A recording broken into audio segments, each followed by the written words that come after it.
Since debuting in June 2010 on an episode of Raw, the Nexus have dominated WWE. They've taken out Bret Hart, Ricky the Dragon Steamboat, even Vince McMahon. And at Money in the Bank, they were so scary, a referee didn't give them the keys to the cage. He threw it in the crowd instead, and they all just kind of sat there confused for about 5 minutes, not knowing what to do, and then John Cena laid them all out. But they are still a credible threat. The very fate of WWE is on the line. It's SummerSlam 2010, main evented in a 7-on-7 match. It is the Nexus versus Team WWE. It's a good intro. Well Thanks, done, mate. Yeah, if you want to go and watch the Money in the Bank review, which immediately botched the Nexus, that the fall starts very quickly. I wouldn't say they immediately botched the Nexus. What I titled that video, "The Wheels Are Starting to Come Off," because if you haven't seen Money in the Bank 2010 or our review of it, it is a cage match between Cena and Sheamus.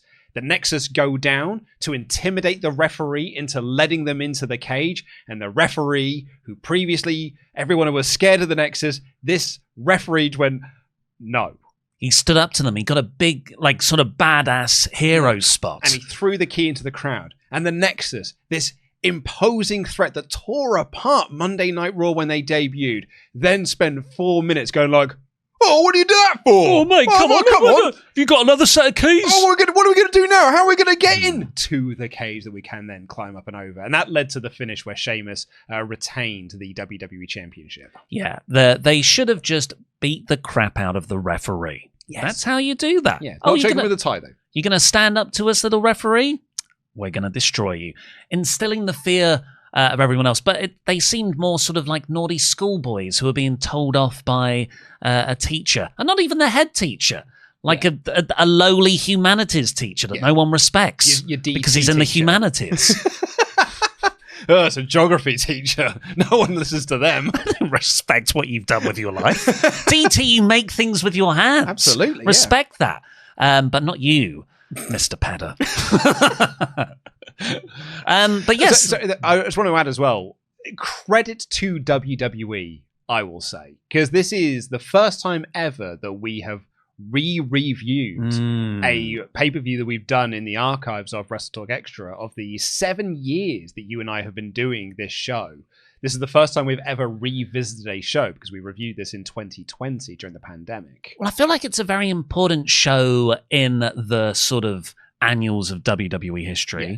So I want to say credit to WWE because when we reviewed this show in the pandemic, because I went back and looked at all my old notes, I was like, man, the Nexus are so cool. They did such a great job with them leading into this show because that's what my memory of it is. And the video package that they have on this show makes it look like they are this dominating but it's only when you actually go back and rewatch, you're like, oh no, this wasn't as strong as I remember it being. Yeah, because that was how we used to do Wrestle Talk Extra, which was just here's a one-off show that we're doing every month and it's not connected. But now we take a more series arc approach. We are going through the whole Nexus storyline. And yeah, you see the lies that WWE expertly covers up in their video packages. It's very well done. And it does change the overall experience. So apologies to everyone who's already heard us review this show 5 years ago in the middle of the pandemic. We're doing it again. But I do think not only a lot of it has changed because we're now really in-depthly watching the shows that have built up to it and the shows that come after it, but also we're going to get to a Randy Orton-Sheamus match, which I hated at the time, which I really didn't care for 5 years ago. And this time I thought it was the best thing on the show. Yeah, I think it is far and away the best thing on it. Bar the and finish. And that's me that's changed. Me too. Bar the finish. I think it is probably the best thing that's on this show. Yeah, the finish sucks, assholes. But yeah, if you haven't seen the Money in the Bank review that we've done that feeds into this, that is over on patreon.com/WrestleTalk. And the first episode, which was the debut of the Nexus, you can probably click the link in the video description below to check that out. You can do indeed. And if you head on over to patreon.com/WrestleTalk right now, we have our review of Night of Champions, which is the pay-per-view that follows on from SummerSlam 2010, which is where all the titles are on the line. We actually have a couple of angles on this show that set up Night of Champions, including Sheamus and Randy Orton for the WWE Championship, and Melina She wins the title, right? She Melina wins versus Laycool, one of Laycool. I think it's Layla, to unify the women's and Divas championships. I believe that's at Night of Champions. We're recording that next week. And of course, the big hot angle, right, is Wade Barrett cashing in his shot at the title. NXT Series 1 title shot. Yeah, he is part of that match with Sheamus and Randy Orton and 3 other lads to win the WWE Championship. Oh, he's a genius. He's a tactician mastermind. But as is tradition for WrestleTalk Extra, we're going to go through the news. First, I will kick off what you started to, and I sort of accidentally cut you off a little bit just to finish my points. But this is an important show to you in the history of Ollie Davis as a wrestling fan. Yeah, I kind of see this as, funny enough, a Nexus event for me as well. This is kind of as pivotal to me personally in my wrestling fandom as Bruce Wayne's parents getting shot in Crime Alley. This is my darkest moment. And I guess me falling into the bat cave and getting overwhelmed with bats and me going, maybe I should fight crime. That was the CM Punk pipe bomb. Yes. So the darkest moment is this show. Yeah, so this is Ma and Pa Wayne getting... They're not really Ma and Pa Wayne, though, either. They're too upper class to be Ma and Pa Wayne. They're just... they're Mr. and Mrs. Wayne. Mr. and Mrs. Wayne getting shot, and the pipe bomb is you becoming Batman. Yes. It's a perfect analogy. I like it. I've said it quite a lot over the last month or two. I've got very limited analogies. I haven't really lived a life outside of this podcast studio, and it's mainly involved reading DC Comics. Okay, that is all your life is right now, right? It is... I'm obsessed. Talking about wrestling with me and reading DC Comics. Yeah, and histories of DC Comics. Got another one coming this weekend. Oh, great. As you watch this right now, I will be cracking into the sort of history of Superman, both character-wise and publication. Oh, that'll be fun. Ooh, a little flash of the camera there. We've got some new tech today, so there may be a couple of bits of interference like that, which we hope won't last too long. If you're listening to this on the podcast realm, you won't notice any of that. But yeah, that's why I think we're redoing this show, obviously because of the Nexus storyline. But just to recap, if you've not heard it before, was a big wrestling fan as a teenager in the Attitude Era from 99 through to about 2002, 3. Got out of it, missed all that stuff. But when I went to uni, 06, got back into it as an adult. With the sort of friends I made who were very much into TNA, Ring of Honor, and stuff like that. And by 2010, I was loving everything. But as we've covered loads already, and I'm sure you've got some in the history, 2010 started with the prime time play of TNA. It went head to head with Monday Night Raw, and I was like, this is it. We're going to get a new Monday Night Raw, which is what all of us fetishized at the time. Like, if we just had that back, wrestling would enter a boom period again. Which I partly blame WWE for, because they released that really good Monday Night War documentary that all of us watched. Remember how good it used to be? And that hadn't happened. So it was like this killer blow for my TNA fandom, which was a huge part of my identity. Like now, when people make WWE or AEW their identity, which I think both of us would say is a bad idea to those people, but that's how we were with TNA. Oh yeah. So we know what it's like to make that mistake and go down that dark, unforgiving path. We have read my forum posts from the time when we've talked about TNA in 06, 07 and 08. I was part of a wrestling forum where liking TNA was more or less my personality. TNA was on the down. Yeah. I was losing interest, but at the exact same time, here's the Nexus. It was the most exciting thing I'd ever watched unfold in this new, like, reign of my fandom. It was awesome. And we get to this show, SummerSlam 2010, and they bury it.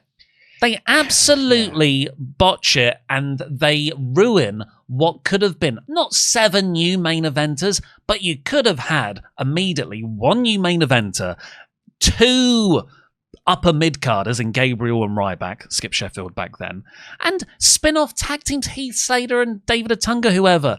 You had 7 guys who would just be inserted into this incredibly creatively stale, stagnant WWE seen. And Daniel Bryan as well. Yeah. Daniel Bryan in there, who, I never thought would make it to the top, but he did. I would have probably slotted him as the IC champ.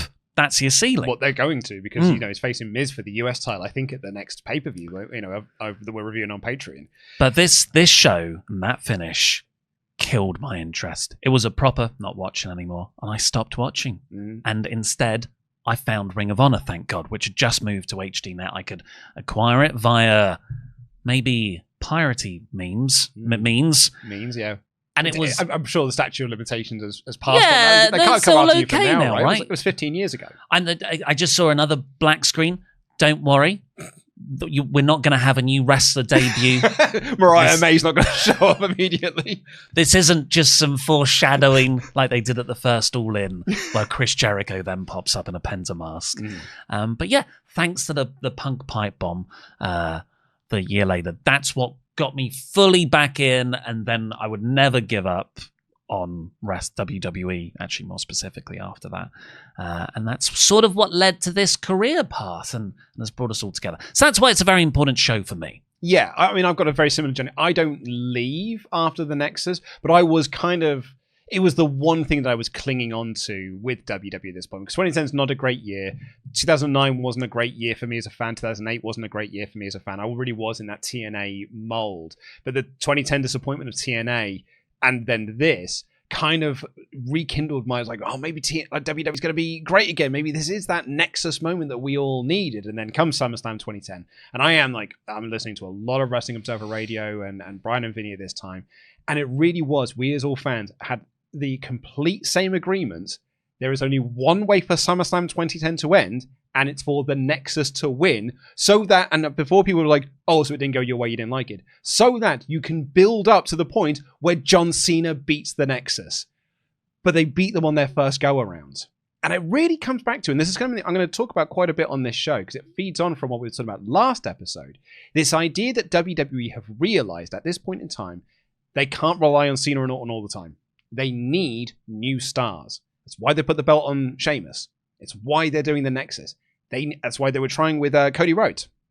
And Ted DiBiase. They need to build new stars.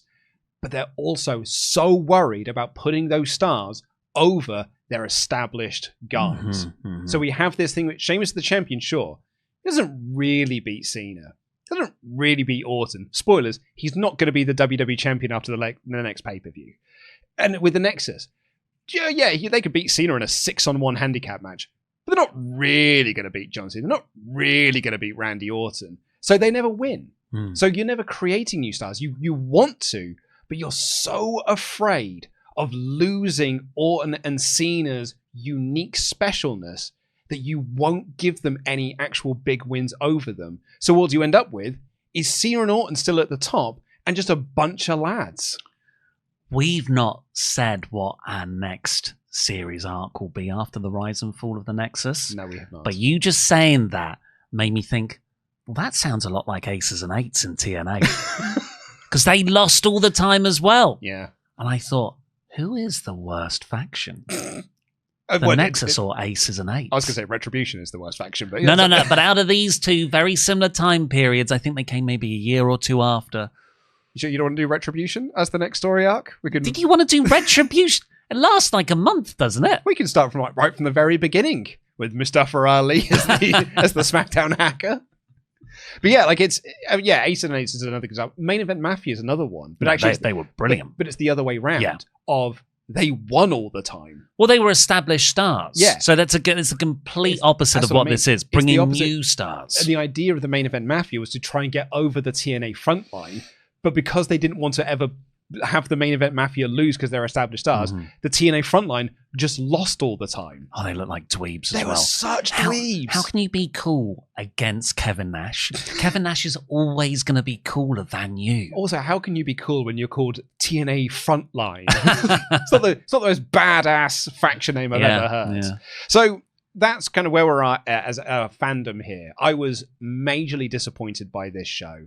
And as a fan, I could see that, all right, this Nexus thing isn't going to be what I thought it was. However, as we're going to track over the next few months, I did truly believe that Wade Barrett was going to win the title. Yeah, because you're like, okay, the Nexus thing is all botched, but Wade Barrett, surely he is now a main eventer. Because we've just had a year as well where they've gone, Sheamus, Jack Swagger. Like, giving these guys pushes right into the World Championship picture with world title runs without putting in the effort of building them up first. But the one guy they do that with is The Miz. So The Miz is featured so much on TV. He's the US champion. He's won Money in the Bank. He is going to be WWE champion during our run that we do here. But then what happens afterwards?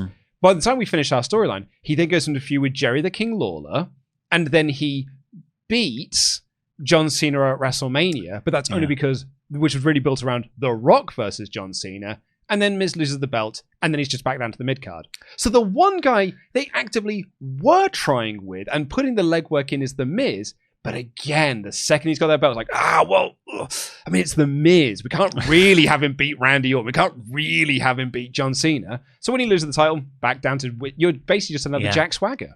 By the following year's WrestleMania, which we covered in our Rock Cena series, he is he's just Team Raw, isn't he? He's with Team Johnny against Team Teddy, in the Battle of the GMs. In a 12-person match, which is based around Zack Ryder getting kicked in the dick. Exactly. A match that goes less minutes than it has people in the match. Yeah.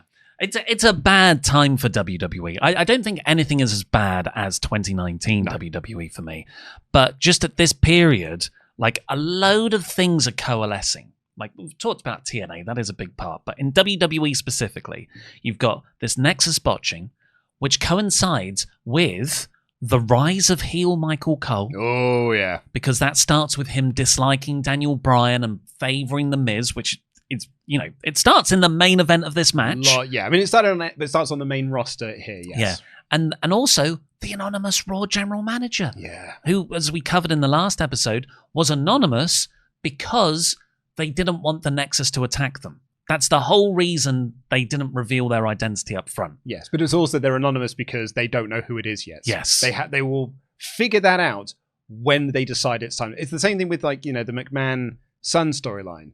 We're going to do this. And we'll probably do it as Mr. Kennedy, but, I will allow myself to change my mind on that if the time presents itself. And then it's not Mr. Kennedy and it's Hornswoggle. I will say But that is because Kennedy gets popped. That isn't uncommon to set up things that you don't know how you're going to pay off on. If you're J.J. Abrams, yes, that is common practice if you are hack directors. No, if you're doing stuff week to week and you've got to be reactive over who gets over and who doesn't, you can set things up with multiple possibilities and not know when you set it up what you're going to deliver on. I think you have a broad idea of where you are heading. I think sometimes you just create mysteries and you see organically what happens. The stories are kind of like living things as they go, particularly something like WWE, which is so live action and unfolding week to week and relies on audience reactions as well. I think you've been gaslit by that Lost documentary that you watched. And reading Grant Morrison's book on superheroes. Yeah, maybe. Because the point you're making is correct. That you should be reactive to things. Like, I think with any wrestling storyline that you're doing, you should be able to adapt things. If a guy or a girl gets super hot with the crowd, you should maybe pivot towards going with those. Death Rider is a great example of this, right? Like, they had an end goal in mind, reportedly. This is what we want to do. They even set it up on TV. This is what we want to do. But things have changed along the way, and maybe maybe we should pivot now. And it feels like now with the Hangman Page thing, it's like now we should have Page win the title instead of waiting for Darby to come back, and we'll do the Darby Moxley thing that we set up when we first launched the Death Riders. But at the same time, at least you have an end goal in mind. I don't think you should do what Lost did, which is just setting up a bunch of mysteries with we'll figure that out down the line. Because what if you can't figure it out down the line and you come up with something that's unsatisfactory? Well, that's the risk. That's the creative drama. But you don't have to take that risk. You can come up with a mystery that has a conclusion. Who shot Mr. Burns? They had an end goal in mind. Yeah, because that was the next episode. It was actually a few months later in terms of like, 'cause it's like a season break and stuff. Yeah, but it was like it was the next episode. When they set up a murder mystery, and this is who it is going to be. My experience with the creative process, getting published, by the way, so put my money where my mouth is that you will start writing something and you might set up things. You're like, I'm going to set up a mystery here because I feel like that could be useful later on to tie it in somewhere else. You get to the end of that draft and you're like, I didn't tie up that loose end. You go back and you go through and blah, blah, blah. And then you're like, oh, it fits. It's like a puzzle piece. And I think that happens from what I've read as well. A lot of people work that way. And what I've seen recently with this long-term booking thing, which is something everyone's asked for decades from Vince McMahon, is we want long-term booking. But it's not exclusively long-term booking. I think that's a bad way to go, where you become rigid and you don't set yourself up any opportunities for spontaneity. Yeah, okay, but that's not what we're arguing here, because I agree with that point. But the point you just made then actually backs up what I'm saying, which is that you started a thread in your book, then realized, oh, that's actually not going to work. I'll redraft and I'll come up with a better conclusion for it. So you had a conclusion that you were working towards. With the Nexus, they never had a conclusion they were working towards. With the Anonymous Raw GM, they never had a conclusion they were working towards. Look, these are not great examples because these are Vince, who's just a bad booker at this stage of his career. But what I'm saying is a book or a movie or something quite coherent or a series one of a TV show, you generally write all that before you put it into action. With stuff like this, episodic, never-ending, I feel like it's based a lot on, okay, we want to get here, but we'll set up a few things and we'll see how they tie up later. We can drop them if it needs be. It's a lot more reactive. I don't think wrestling's too changeable week to week. No. It's funny, actually, we're having this, what feels like an active debate here, but we're actually more or less saying the same thing, which is that is what they are doing, is being reactive week to week, but they're actually not being reactive week to week. They're being badly reactive. They are just making it up as they go along. And the argument I gave was Lost, which is that in the first series of Lost, they set up a bunch of things with no actual plan of where they were moving forward. When JJ... Apparently they always knew where they were going. Bullshit, because they didn't. Because not in the pilot. Yeah. And then stuff in the first series and stuff. It's like, it's a polar bear. Apparently the first series was figured. The polar bear thing, apparently, they just never explained it. They discuss it in the documentary. No, if you watch it, it's quite clear that Walt, I think is the son's name, he has some form of powers of projection that is enabled by the island. And the polar bear is a projection from his mind, sort of Forbidden Planet style, from this Green Lantern comic he's reading, which has a polar bear in. They never explained that in a satisfactory way. Yeah.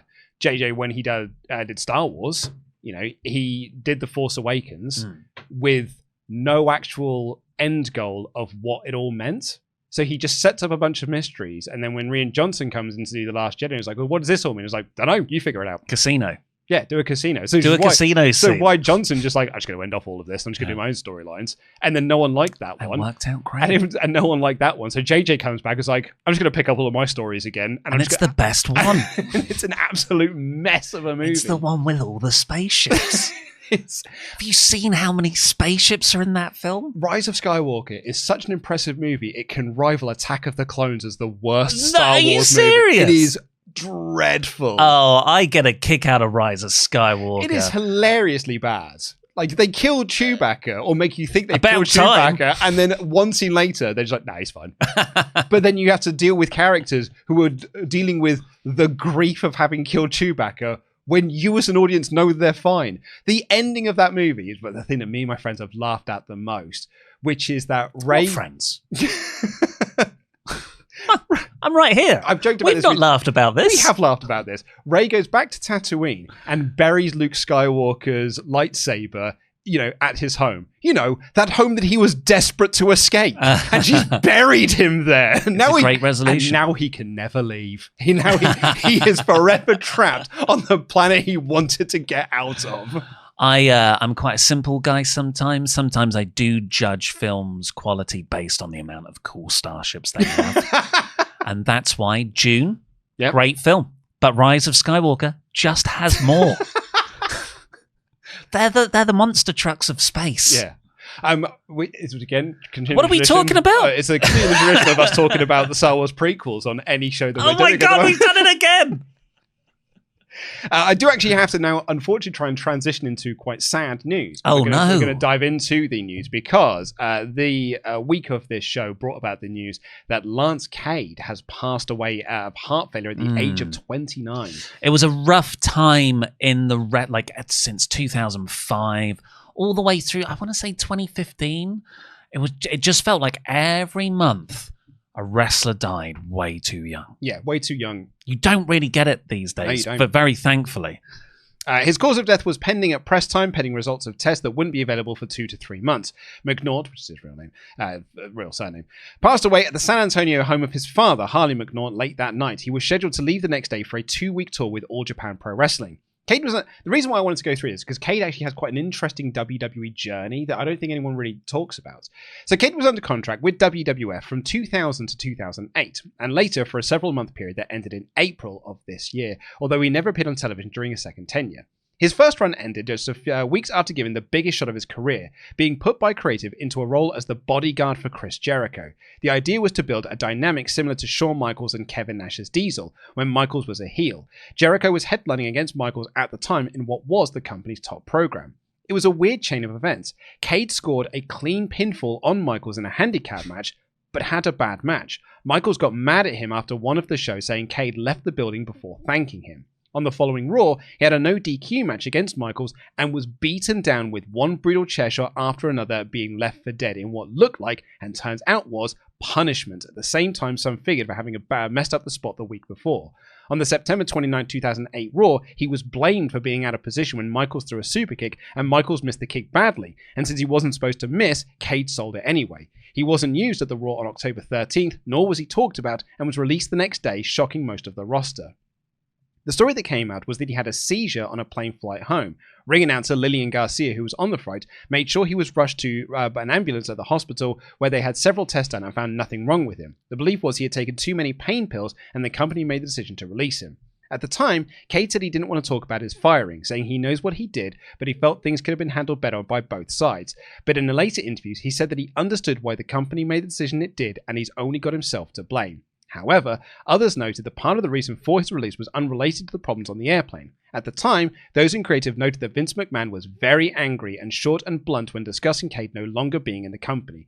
The creative team was frustrated since they'd penciled Cade to be a major star in 2009. Oh, wow.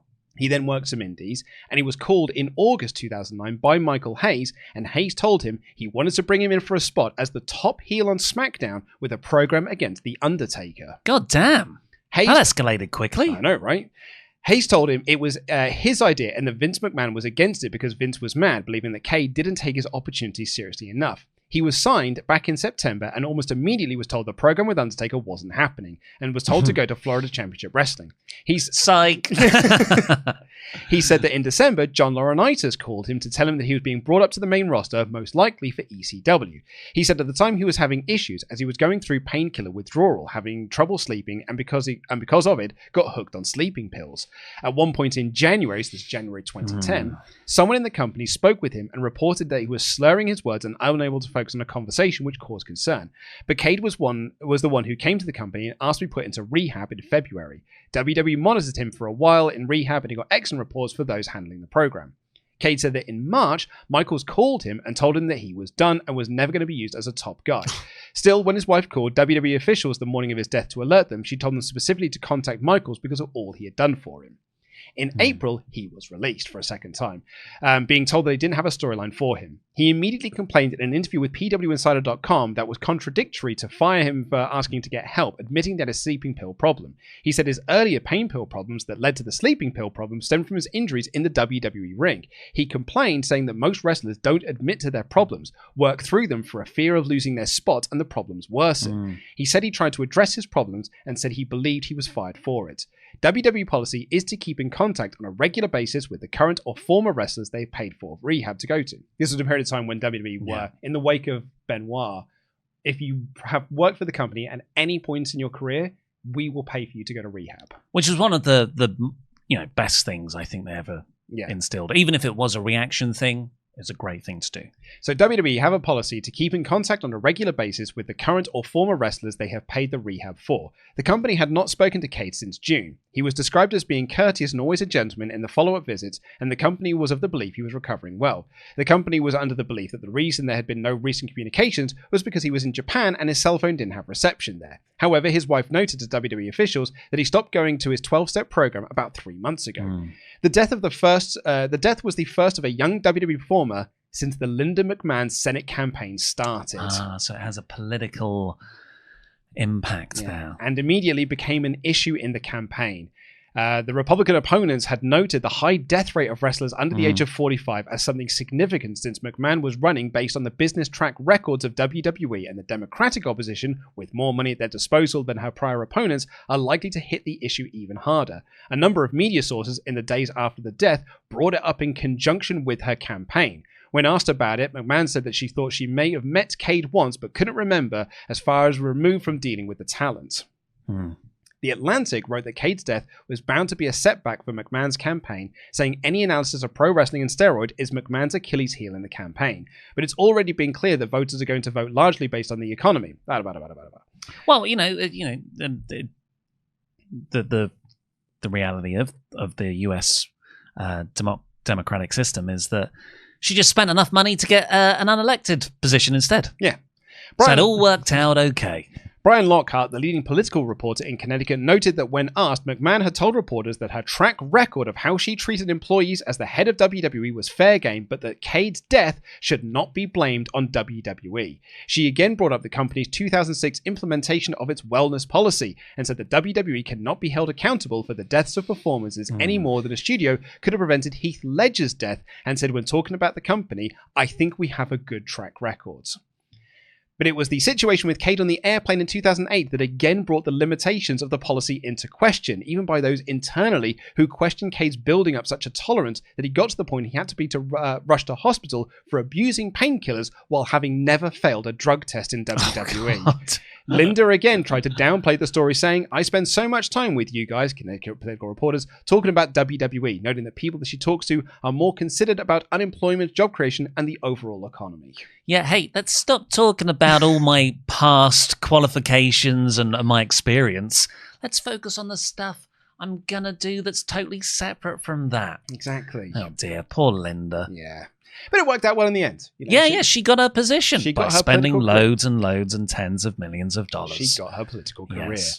Hey, this year's Battle of Los Angeles tournament for PWG is taking place in Reseda. It's a big singles tournament with many top indie wrestlers in the country. Names announced for it so far. It's funny that he's sort of explaining what it is. Yeah. And it's now such a fixture. What is it? Has it happened over the last couple of years? I don't know if it's by PWG has sort of wound down a lot. The bowler. But it's become a huge part of wrestling history. So here's the names announced for the 2010 tournament. Christopher Daniels, Brandon Gaston, Ricochet, Rocky Romero, Chuck Taylor, Roderick Strong, Claudio Castagnoli, Nick Jackson, he notes here, that's Jeremy Buck in TNA. El Generico, Matt Jackson, who he notes here, is Max Buck in TNA. No, that's helpful. Brandon Boham, Paul London, Ryan Taylor, Joey Ryan, Akira Tozawa, Brian Cage, Austin Aries, and Chris Hero. Austin Aries. Yeah. Akira Tozawa's name on there. Yeah, well, this has been when he was considered one of the best wrestlers on the planet because of his Dragon Gate work. There were a few names there that I just have never heard of. Yeah. Like Brandon Gasman. Oh, I wonder if Brandon Gaston or Brandon Boham, I wonder if that's one of Brandon Cutler maybe. Yeah, maybe. That would make sense. Do you want some Ring of Honor news? Yes. Because this is now the period of time when you're going to be getting into it. In the next couple of months, I believe. So this is when Jim Cornette is getting the book, I think. Oh, he has got some thoughts. I've got some quotes from Cornette. Cornette being opinionated. In a surprise, owner Kerry Silkin fired Adam Pearce as booker. Although it had been building for some time. Pearce was only the second booker in the history of the company, which is around more than 8 years. He began being booker in October of 2008 after Silkin fired Gabe Sapolsky. Hunter Johnson will be taking over. Delirious, yeah. Who was head of creative up until the AEW purchase in 2022. Yeah, he runs it for a long old time. And now he's worked his way up the TNA creative ladder, and he's effectively head of creative there now. Yeah.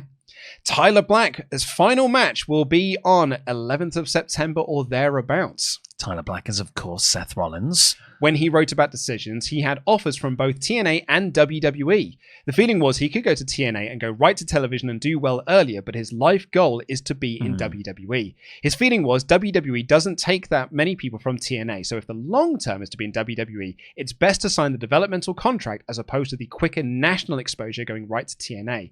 With NXT, it's likely he'll get national exposure in WWE fairly quickly if he does go to developmental, because he's going to walk in, and from a physical talent standpoint, he'll be the best there. Yeah, this is way before the time when WWE would sign indie wrestlers. Being an indie wrestler would actively work against you. If you're in TNA, that would actively work against you. This is when WWE wanted bodybuilders, or in an ideal world, college football players or ex-football players. It sounds so weird to say now when they just sign any European luchador who's had a good 4-star match on the indies. But are also still signing all those ex-football players and stuff with the idea of, like, we'll put you in the developmental system. We'll ID you and all this sort of stuff. Roman Reigns? Yeah, Roman ex-football player. Cornette responded to Eric Bischoff this past week. Bischoff wrote something about how it takes 8 years of television before people are really over to where they draw money, and asked his followers who in wrestling draws money. A bunch of people brought up Ring of Honor names, and Bischoff wrote about how it shows they have no clue what drawing money means, and then called Ring of Honor a backyard vanity project for marks. Well, Bischoff was right about nobody in ROH drawing money, but Cornette rightly as well brought up the funny nature of that comment, given that TNA has lost tens of millions more than Ring of Honor. He said almost all the guys in the wrestling business who draw money back in the day He said almost all the guys in the wrestling business who draw money today work for Dana White, and called Dana White the most successful wrestling promoter in the world. Quote, Bischoff sees no similarity between MMA, UFC, and pro wrestling, which is why he is doomed to be a guy that is successful for 2 years out of a 20-year career. By the way, what other executive in any company actively dislikes, disagrees with, ignores, and insults 10% of the people who are the most dedicated and spend the most money on their product or service? Oh, damn, I know Cornette's divisive, but when he's right, he's right. He's totally right. So, it's time for some TNA news. Yes, finally! Finally. It's been for half an hour. I know, we've been going for 39 minutes and we haven't got to TNA news yet. And Right, everyone in the comments, if you're watching on YouTube or listening on Spotify or iTunes, now you put a timestamp, 39 minutes. That's when it gets good. This is what you've come for. 39 minutes. This is what I'm here for. As well, because we're going to be kicking off with a story that is going to need no explanation, and everyone's going to know exactly what is going on. So, here we go. Hulk Hogan was on Bubba the Love Sponge show right before his latest back operation. The day before, hours before the fake story about his leaving TNA broke on his Twitter account, he was on the show saying he had a new Twitter account. Bubba said that Eric Bischoff set it up for him. Hogan the next day said he didn't have a Twitter account, will have one soon, and that Bubba will be getting it up for him.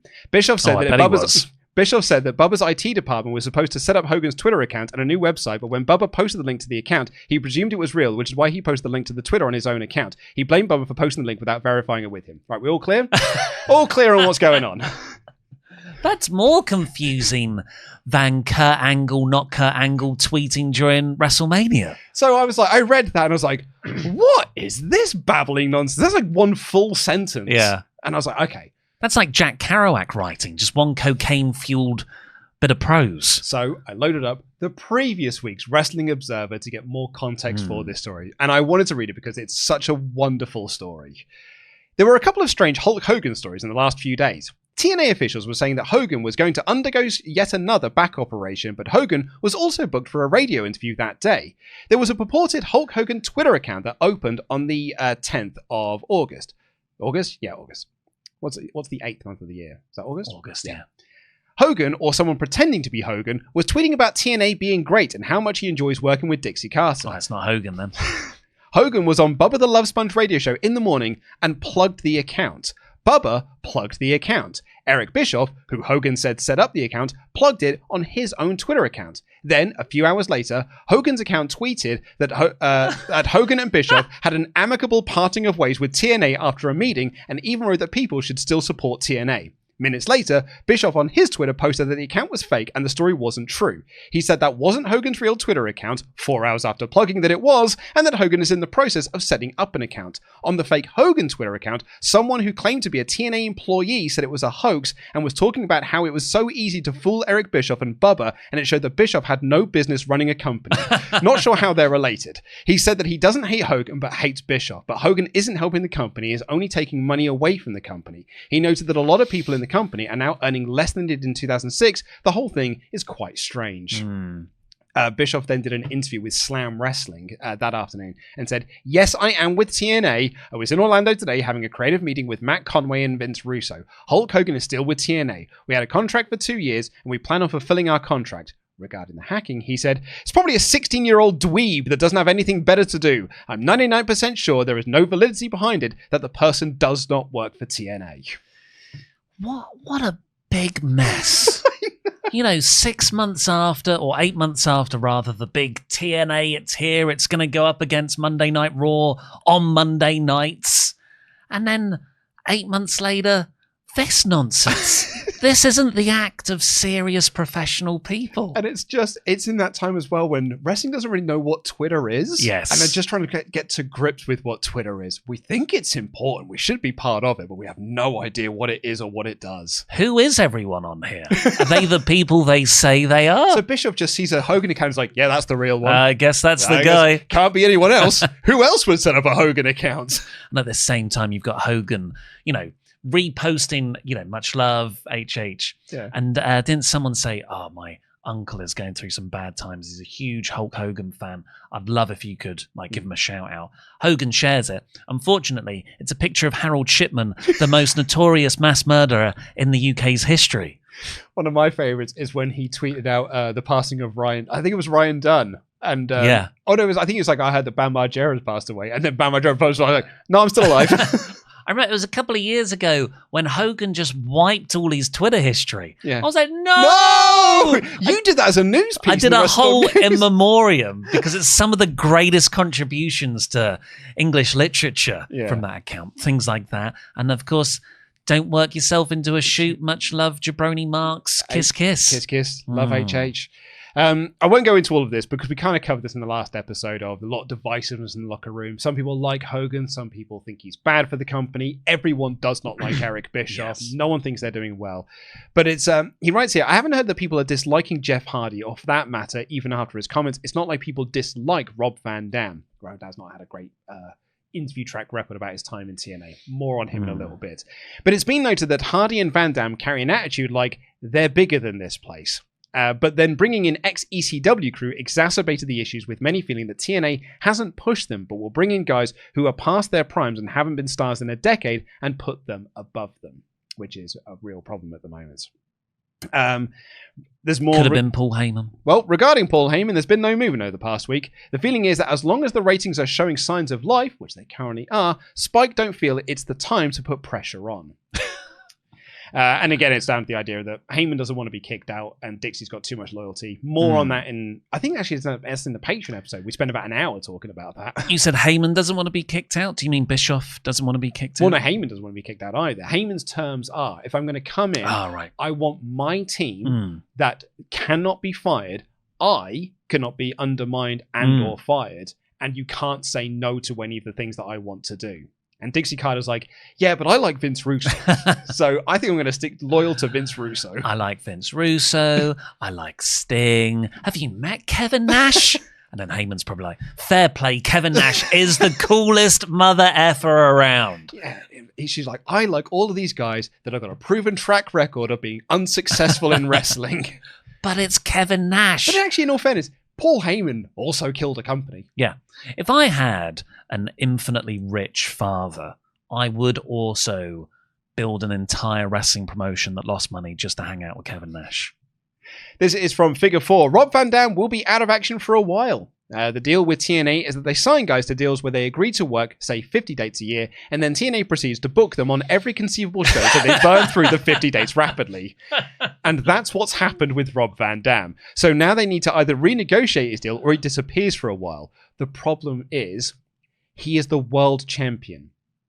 So what they did was they shot an injury angle where he was then stripped of the title, that then Jeff Hardy wins at Bound for Glory in a 3-way dance.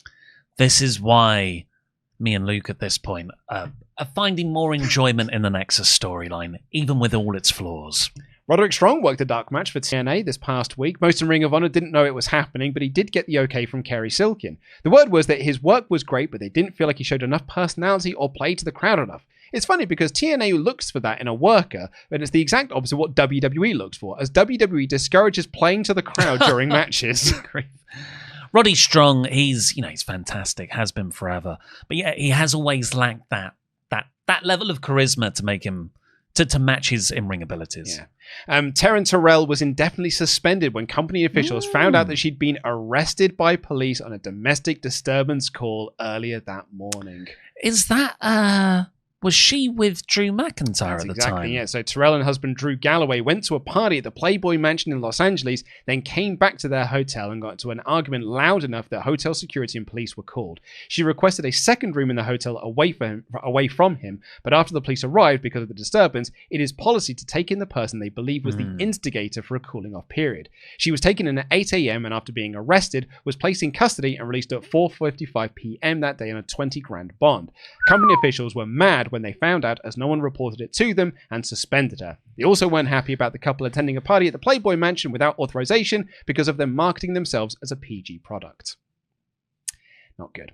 The Miz made such a huge impression tearing down the house on the George Lopez show on TBS that the word is going round they're going all the way with him. He's great. He is great at this time. Miz did a karaoke of the song Jump Around with the live crowd they tape in front of and treated him like a superstar. He also did a comedy bit with Gordon Ramsay where he acted like he was such a big fan, baked him a cake. Ramsay was grossed out by it and said the cake was awful, and Miz told Lopez that he wanted to give Ramsay a skull-crushing finale. It's 2010. Yeah. Ramsay's Kitchen Nightmares is still on. Yeah. And I love it. It's such a good show. I love it. That is my comfort watch. If I don't know what to watch, I will either watch Old Taskmaster if I'm with my wife, or I'm just loading up an episode of Ramsay's Kitchen Nightmares USA. Not the UK one, that's too depressing. Because that's a serious show where he genuinely is trying to help restaurants. But the US one is just him walking around going, "What's that? It's raw! This is disgusting!" I'm going to... Come on, big boy. Come on, big boy. I can stand up to you, big boy. I love it so much. The dry heave. You know, we've done a Pinkerton on Patreon, just a non-wrestling related hangout listening to Weezer's greatest album. And the greatest album of all time. Maybe, and we was like, do we do another one? What would it be? Some people were saying do Limp Bizkit. Yeah. Maybe we go completely off tangent and do the greatest episode of Ramsay's Kitchen Nightmares. But people will say that's the bakery one, the one where they actually don't finish in episodes because the owners are completely mad and they became so memeified afterwards, like the crazy cat lady stuff. I don't know if I've seen it. Oh, it's great. I cannot remember what the bakery is called, but yeah, they don't actually like at the end of the episode. Gordon's just like, it's like the second conversation, like, I'm gonna go. Wow. You are beyond help, and I can't stay here. Which means we don't get the walk-in. What's that? What's this? Which is the best bit of the show. Sexy Star from AAA was at an FCW tryout 2 weeks ago back in Tampa. At the tryout, she did a match against New York Knockout Nikki, which is Tony the Top from WrestleLicious. New York Knockout Nikki. Yeah. That should be easier to say. As for Sexy Star, they saw that her work was good. I actually said that completely wrong. As for Sexy Star, they thought her work was terrible. Her English was terrible, and they also thought she was overweight and wasn't pretty enough without the mask. Oh my God. John Laurinaitis told the officials at FCW that when it comes to hiring women, the standard is if they aren't pretty enough to be in Playboy, the company doesn't want them. Hey, it's the women's revolution. Another person likely NXT bound soon, Austin Watson, Consequences Creed, was given a name change since they already have Percy Watson, so he will now be going as Xavier Woods. Besides the new name for the former Austin Watson and Consequences Creed, a slew of name changes were made this week. Joanna Way was given the name Roman Leakey. Wow, the week of SummerSlam 2010. And the Shield would debut 2012? Yes, yeah. And lastly, Matt Hardy posted, and Dave Morris, I'm guessing not serious, on 8/13. I will most likely have to miss some time due to WWE stringent health and wellness policies. I'm sorry if I do. I really do think it was a bad idea to let some wrestlers on Twitter. I don't know what to tell you. Some wrestlers are effing dumb. Which brings us to, Ollie, what is the #1 movie at the box office in the United Kingdom? Well, you've already told me that it's not Legendary starring John Cena, which gets a trailer on this pay-per-view, which we will be watching.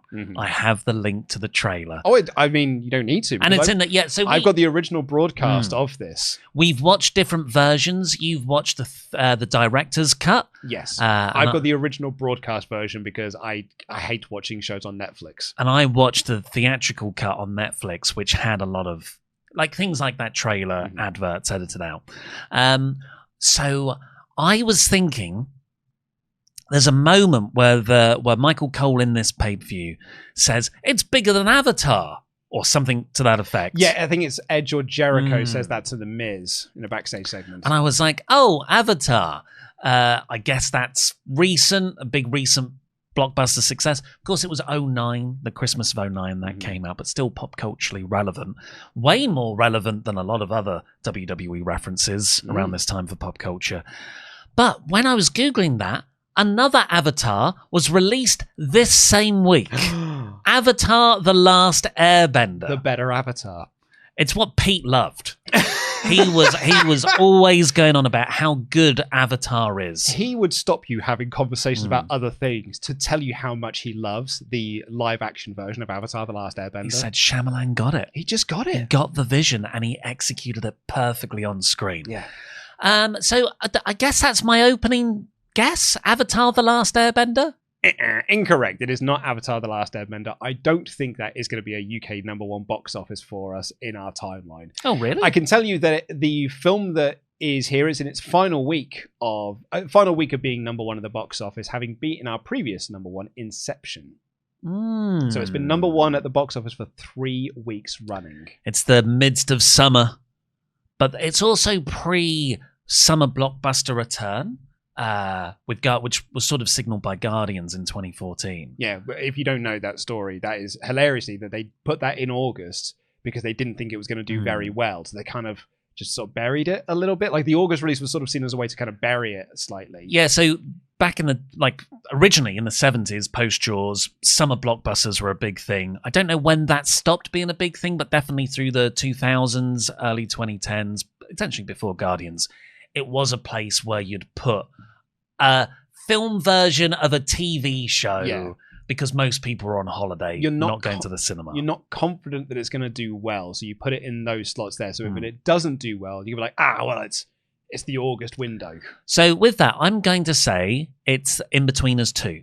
It is not that. Is it a British TV show adapted into a film? It is not. I would actually, after us just saying that, this is a massive movie from a massive franchise that followed Nolan. Is it Hunger Games? No. There's no other franchises at this time. There is.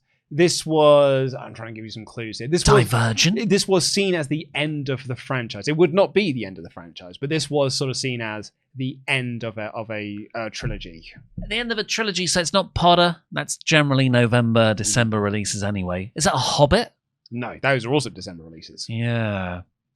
End of a franchise, end of a trilogy that was very successful. Hugely. And this film was massive. And again, because it was seen as the end of a trilogy. It's not Dark Knight Rises because we just had Inception That's for also Nolan. 2012.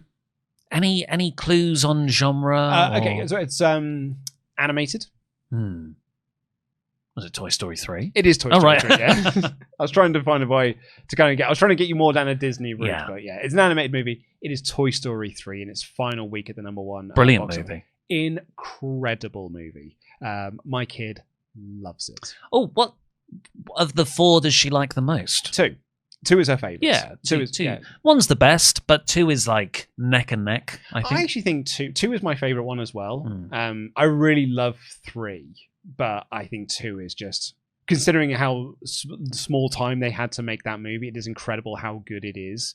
I adore. She loved, and she likes acting out the end of Toy Story 2 when they're on the plane and you have to like swing the rope to swing down off the plane. She absolutely loves it. Thumbs up ratio for this show from readers. Just before you carry on, do you want to turn on the aircon? I'm quite hot. I could take off my. Oh! Look at this! He has got a Nexus t-shirt. When did you get this? Like a month ago. Is it an official one? Well, I thought it was official. Is it a knockoff? Have you got one for me? Yeah. Have you? Because I wanted to get Nexus t-shirts for this show. I know you told me. You told me in the last show. Oh, look at this! Yes!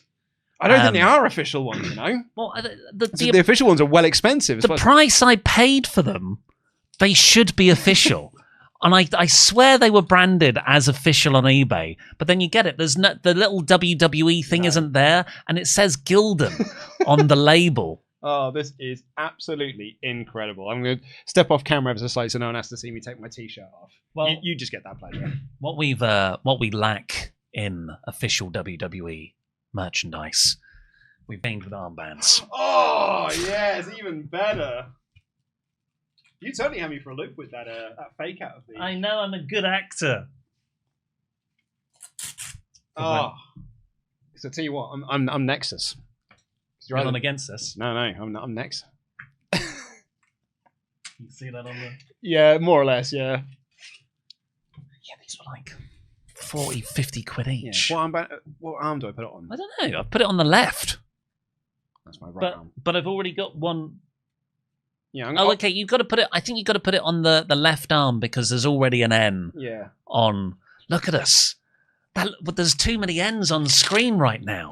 Oh, this is absolutely wonderful. I'm thrilled about this. I'm so excited. How stupid we look. Oh, I'm so excited. I wanted this t-shirt so badly at the time. But I was so broke that I could never like afford to throw down like the 15 quid that you needed for a t-shirt. Oh, it's more than that because you'd have to pay for the shipping generally. Like they had Euroshop.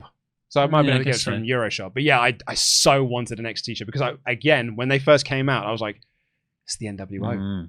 And when I was a teenager, I wanted that NWO shirt because it was so cool. But yeah, this is awesome, man. I'm so thrilled about this. Sorry it's not official, and sorry it will likely disintegrate in the first wash. Yeah. I mean, it feels that way, doesn't it? Yeah, one wash, and I can feel it's going to start peeling away a little bit. It came with a little thing, like a little logo, which was like whatever the name of the eBay seller was. It was like, share your stuff online. Tell us how great it is. And I felt this shirt. And I thought, I'm not going to do that.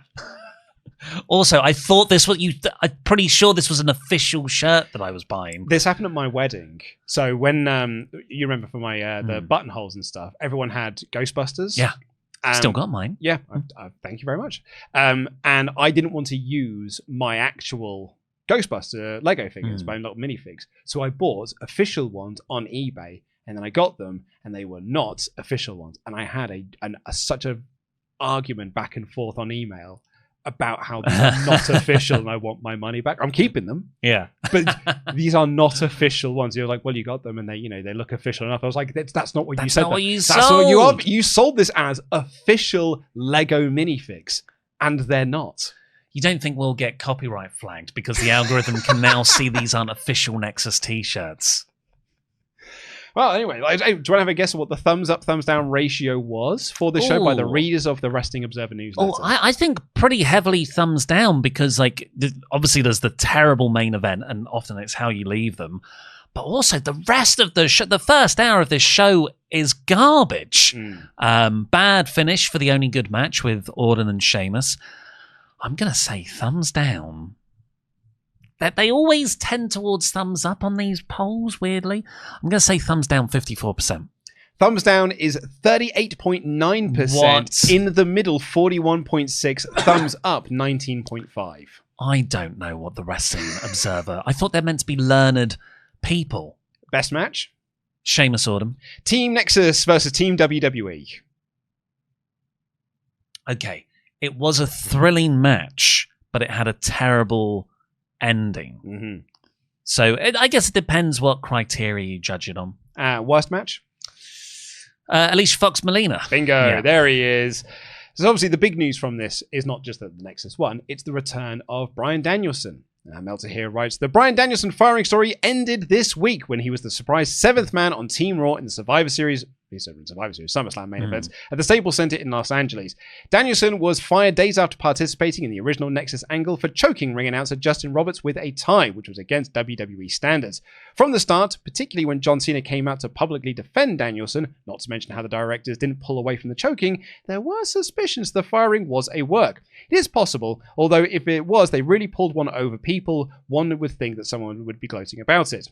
Based on the information we have, Danielson was contacted about 2 weeks before the show and cancelled his bookings for both the Gathering of the Juggalos in Illinois and the New York Wrestling Convention in Port Jefferson. I bet Danielson was heartbroken to not do the he couldn't do the Juggalos show. Oh, but everyone loves going to Gathering of the Juggalos. If there was a planned thing from the start to bring him back for SummerSlam main event, it would make no sense for him to book himself the weekend of the shows or dates in mid-August. WWE also forced him to cancel several, but not all of his independent bookings, including a date with Mikey Whipwreck he'd agreed to when cancelling in Massachusetts, since they don't want him working an indie date the night before Night of Champions. He will still be doing the Evolve show and the Dragon Gate USA show, although his match was originally set to be on the pay-per-view main event with Shingo Takagi, and that will now be a dark match. It is known that Pat Patterson and Jim Ross of late had pushed Vince McMahon to rehire Danielson, who is back as being Daniel Bryan. Whatever it was, he was told to keep it quiet, was unveiled as the 7th member of Team Raw, a spot teased for The Miz, and he opened up when they did a knee angry to the Great Khali on Raw the previous week. A knee angry. Oh, did I say angry? I think you tried to say angle and injury at the same time. Probably But I did. like angry. Here's a fun one. They put a tarp over the ring before the show when it came to doing the run-through and snuck him in so that nobody other than those in the match would see or know about that he was back. The format sheets for the show listed the 7th man in the match, but no name. Still, he was cancelling his weekend appearances, citing a family gathering, and that seemed suspicious. Even more suspicious was people coming into the arena, the company checking every sign. It became obvious when so many of them were confiscated signs were anything that mentioned either Daniel Bryan or Bryan Danielson. Funny aspect is that for the first time in recent memory, many of the signs at the event were fake. The company made signs and gave them to people they confiscated signs from, and the company made signs had Slim Jim logos on the back. Oh, what? Have you seen that Slim Jims are now sponsoring tables? Yes. Oh, no, I didn't see that. I saw that their logo was bang center of the canvas. Yeah, apparently they're also sponsoring tables. They will literally sell off anything in that company. Oh my God. That's so... what an interesting nugget of history. That's when WWE were like, no, we don't like what the crowd are doing, so we're going to even tell them what to do to react to these shows. Then we'll get annoyed that the crowd aren't cooperating with what we want them to do. Sort of totally forgetting what the relationship between entertainer and enjoyer audience should be. Also, monetizing that as well by essentially selling the back of fake fan signs as advertising space. Yeah, for Slim Jims. Like it makes sense now because there is someone who has a sign for Alicia Fox, and I'm like, now that's probably one of the WWE signs. Okay, again, we don't really know what Twitter is. WWE actually released that Bryan was back on Twitter about 40 minutes before the match. Which is amazing they would go to such lengths to keep it quiet and have it surprise, only to reveal it before it happened. The website also put up a story about what happened with John Cena announcing Bryan instead of Miz as the final member of the team, but the storytelling went up several minutes before it actually happened. Maybe they thought it was geo-blocked in everywhere but Mexico. And the time differences. Yeah. His actual coming out on the website, his actual coming out was notable as well. About half the crowd had no idea who he was. The other half not only knew, but thought it was great. He was only in twice for about 3 minutes in total, but ran wild that entire period and made himself to the people who had no idea who he was that someone he should be noticed. He maximized his minutes because it feels like he's in there a lot longer than 3. He became a top trending topic at one point that night on Twitter and was the most searched for item in the country for several hours that night on Google, though WWE claimed on television it was SummerSlam. Given what would have been one of the best, given what would have been best for the company and the long term, he should have been brought back to interfere and give Nexus the win and join up with them again. The problem with Nexus is they need a worker in the group who can carry the action. Team Raw hardly need that kind of help. Plus, it made no sense for Team Raw to win the first big match, let alone have Nexus Top Gun Wade Barrett tap out to John Cena when it was over. Doing so took away the edge of the program right there and then. The next night on Raw, they tried to get... Edge had actually been eliminated earlier. The next night on Raw, they tried to get it back with 6 Nexus versus Raw matches where Nexus won 5 of the 6. But the big problem with making new stars was evident. WWE is so strong in protecting established money players, most of whom need little protecting, they won't give newcomers the booking chance. In the end, even though Nexus build was so strong, at the end of the day, it was about protecting the draws for the most part, with only really Barrett and Skip Sheffield escaping the weekend with any measure of main event credibility left. So yeah, they have the idea of they don't want to damage established moneymakers in the process, with the exception of Chris Jericho, because they feel that Jericho is bulletproof. You can beat him and it's fine. But everyone else, if they're going to lose, they have to be so super protected in that defeat that it doesn't actually put over the guy that just beat them. You know, like Heath Slater got a win. It doesn't really count. Even in the match that we get here, Heath Slater only pins Jericho because he's arguing with Cena. Yeah. Which is part of the story, though. I feel like Team WWE should have lost because the storyline going in was they are not on the same page. Agreed. Whereas the Nexus are a coherent, singly minded unit. Yeah. But the only people who get like clean pins or get pinned clean is like John Morrison and R-Truth. Well, what I said only works if the Nexus win. Dave's review of the show. This year's SummerSlam was a one-match show. I'd give it thumbs in the middle judged on a normal pay-per-view. Wasn't terrible, but was below usual WWE standards. Judging SummerSlam with the idea it should be a step above all shows but Mania and maybe Rumble, by that standard, it wasn't good at all. Team Raw vs Nexus was good enough, but certainly not great. Sheamus vs Randy Orton in the WWE title match had little crowd reaction to the last 5 minutes, got very hot, but had a weak DQ that would have been bad on television, let alone a major pay-per-view world title match. Kane vs Rey Mysterio had a dead crowd and was just okay, certainly not pay-per-view world title match caliber. The return of The Undertaker was good, but Undertaker gained a lot of weight and seemed to have aged about 10 years in less than 3 months. Perhaps he looked young to me. He's written here. Perhaps that's marriage for you. Oh, Dave. Busting out the sort of Las Vegas comedian one-liners. Yeah, exactly. Like Rodney Dangerfield. Oh, you should see my wife. I'm actually 22. But the one match was strong enough and may have done some good business. Last year's show did 369,000 buys worldwide, 229,000 domestic. Our response level was up 45% from last year, which is a promising sign. Looked into it, actually did less buys. No, seriously? 349,000. The following year, with Cena Punk, title versus title, did even less than this year's one. That did 311,000 buys. And it only shot up in 2012 because of Lesnar's match with Triple H. And that did nearly 400,000 buys. Bryan Alvarez would write here, the Nexus angle is not dead, but it's certainly seen better days. Like last week. I spent most of the last month doing predictions for the 7-on-7 main event at SummerSlam. Did a lot of different shows, and the one thing I mentioned repeatedly was there are a lot of different ways you could go. They could bring back Vince McMahon, or if he was healthy, Ricky Steamboat, and maybe toss someone off the top to lead to an elimination. Then it could have gone down to Cena and Wade Barrett, with Barrett pinning him to set up a singles match. They could have done someone on Team Raw turning heel to help the Nexus win. The latter, in fact, was the plan for a while. I even predicted The Miz would be chosen as the 7th man after the Great Khali was injured and that Bryan Danielson would return, beat him down, and take his spot. Never did my brain ever conceive that it might come down to Cena and Barrett, and Cena would tap out Barrett clean. I mean, never even crossed my mind, but that's exactly what they did. Danielson did return, but nobody on Raw turned, and they did a bunch of eliminations, and then in the end, in a 2-on-1 beatdown, Cena made his Superman comeback, basically no-sold a DDT on the cement, and got a submission win for Team Raw. I don't blame Cena, he didn't book this thing. I can see where people would be infuriated, but really, in hindsight, I don't know. Is it really that surprising? WWE, as was evident the next night on Raw, knows that these guys have to be pushed in order to be taken seriously for this feud to continue, but at the same time, they're absolutely beyond petrified to beat their top stars.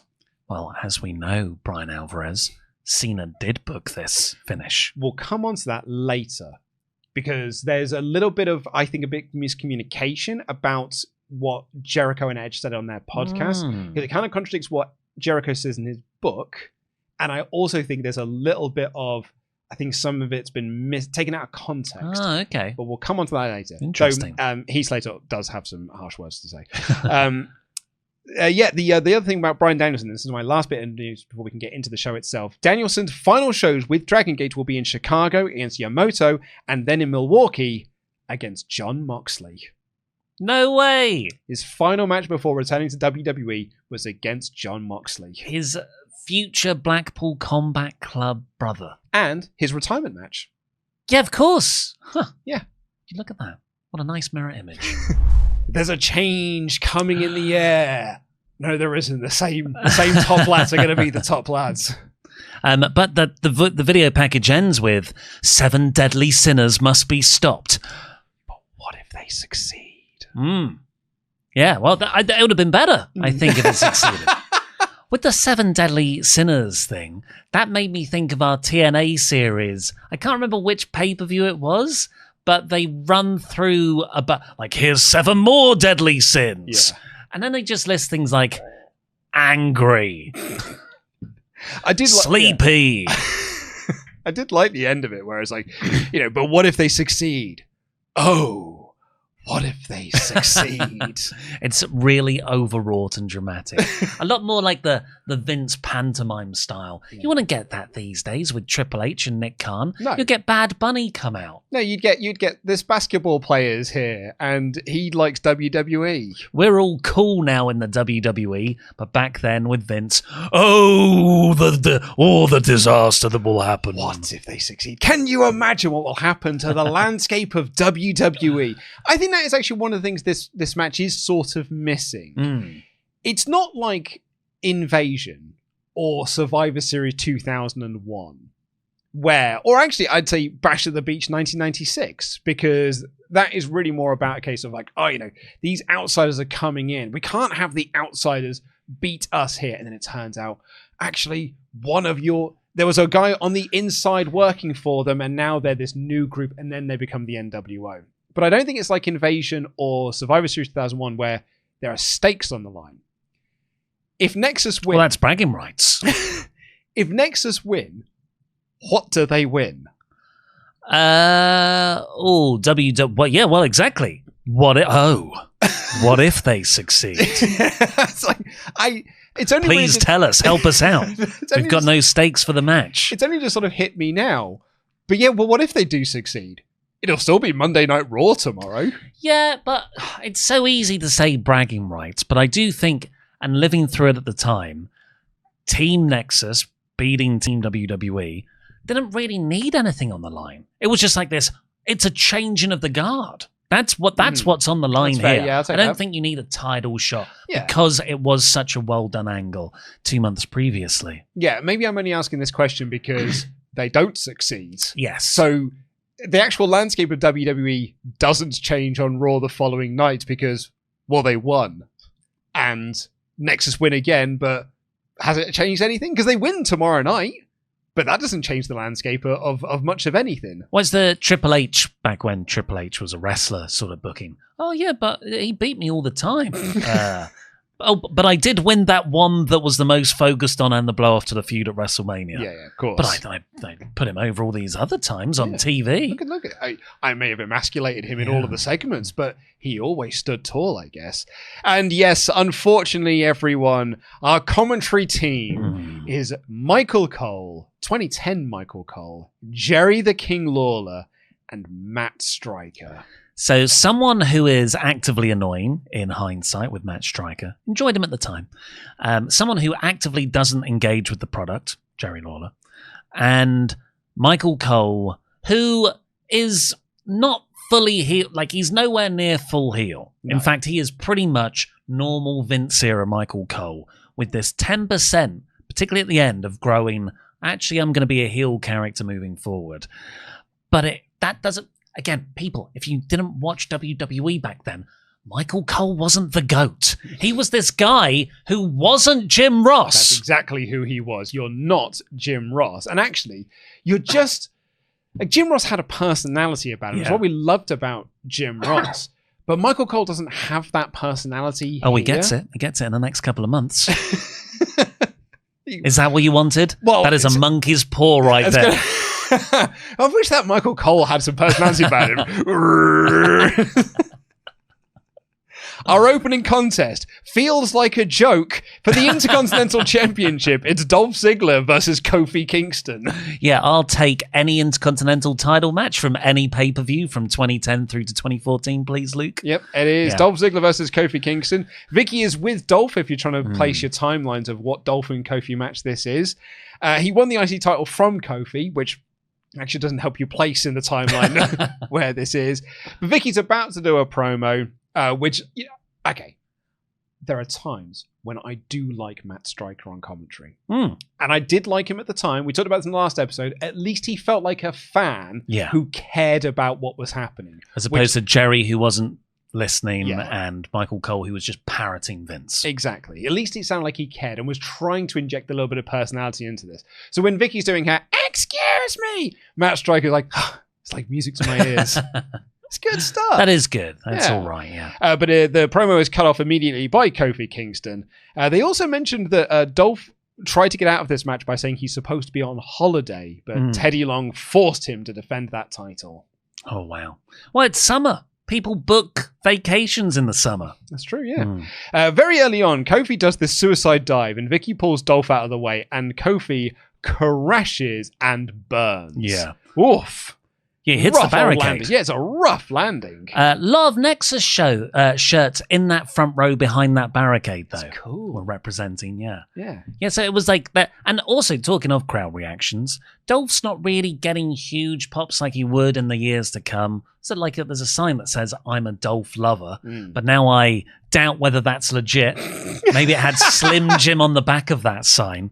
But Kofi, I thought Kofi was really over here. And again, in the timeline, he was getting a sort of main event level push against Randy Orton the previous year. So it's not been totally killed off yet. No, that's probably like next year. Whereas like the reactions you're talking about, Dolph, are in the years to come when heel Ziggler, #heel, and all of that stuff. My Dolph. Your Dolph gets this sort of fan swell behind him where it was like, and we covered 2014 era Dolph where every show he's like, they can hear you! And it's like, no, they can't. Well, they can. They're just not listening, Dolph. Turn down the volume. I've got an example of some bad commentary. If I could just go through to... you might have to be my eyes here. I've got to get to 8 minutes 17. Keep going, you're at 4 minutes 2. Oh, too far, 9 minutes 8. 8 minutes 17, just a little bit further back. And there. There. Right, okay. Let's have some bad Jerry Lawler. Jerry Caller. Oh, no, they've merged them. This is Jerry Lawler commentary where he tells a joke. And Michael Cole, I think does what you do in an office when someone tells a joke that you don't think is funny, but they're your boss. So you have to pretend you've laughed. What are you trying to say? Not this office.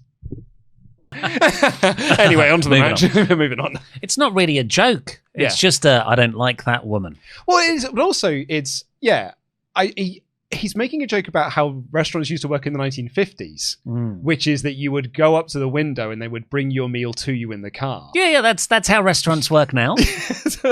Because he says, I'd park my car somewhere else. It's almost like neither Cole nor Stryker get the joke. Jerry's this time-traveling man. But Michael Cole literally goes, ha ha. Anyway. But in gorilla position, Vince is like, yes, that is exactly what it's like. Cole says that Dofi. Anyway. Cole says that Dolph had a great match with Ray on SmackDown. And then I've written here, I wonder how that went, because he didn't say he won. Yeah. He just said he had a great match on SmackDown against Ray. And I was like, so I went to cage match. Yeah, he lost. And then Cole says that Kofi had a great match with Kane. But he didn't mention who won or lost. I was like, well, I'll go to cage match. Oh, he lost that as well. What build we have had for this Intercontinental Championship match where both guys lost on the episode of SmackDown leading into this title match. But they lost to the guys fighting for the World Heavyweight Championship. Maybe it's giving them the rub. Yeah, that must have been a sort of a trick. I've never picked up on it before. But rather than go into what happened, Michael Cole could just say, yeah, great match from Dolph Ziggler. Yeah. But that's actually covering up what you just said. Hey, he lost. It was 3 minutes long. So then I was like, what has happened since Money in the Bank then, to get us to this match? So here's what has happened with Kofi Kingston. He lost to Dolph Ziggler on the 20th of July. He lost to Dolph Ziggler on the 27th of July. Then he lost to Dolph Ziggler where he lost the Intercontinental Championship. And now we have this match. Yeah, well, that makes total sense, though. Dolph beat Kofi again and again to get the title match. So he's beat him in singles competition without the title, and then he has the championship match, wins the title, and this is Kofi's automatic rematch. It just means that over the course of 4 weeks, we've had this match 4 times. Yes. Yeah. Not on the house show circuit, on TV. So King says that he thinks Dolph is blind because of dating Vicky Guerrero. Yep, Lawler has decided what his joke is going to be for this match, and it's Vicky Guerrero's ugly. Yes, exactly. Which then sort of leads to Matt Striker asking him if, hey, is everyone you've ever dated a perfect 10? And this is what King has to say. Uh-oh.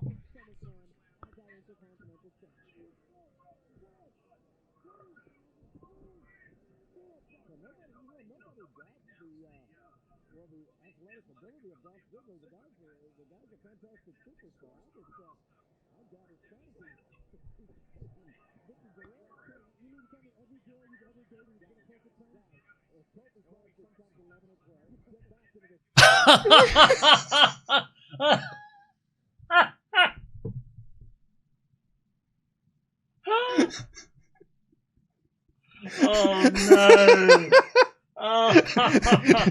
Jerry, you've got to stop saying the quiet part out loud. They were just really hot. They were really, really fit 12-year-olds. Oh, Jerry. Oh, that's so... Because obviously he didn't mean literally preteen girls.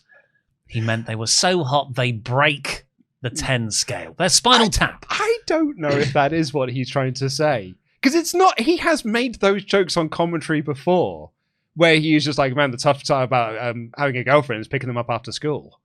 Yeah, but I don't want to defend the guy, but I usually... Look, I've never understood the schoolgirl appeal. Just it doesn't... I don't get it.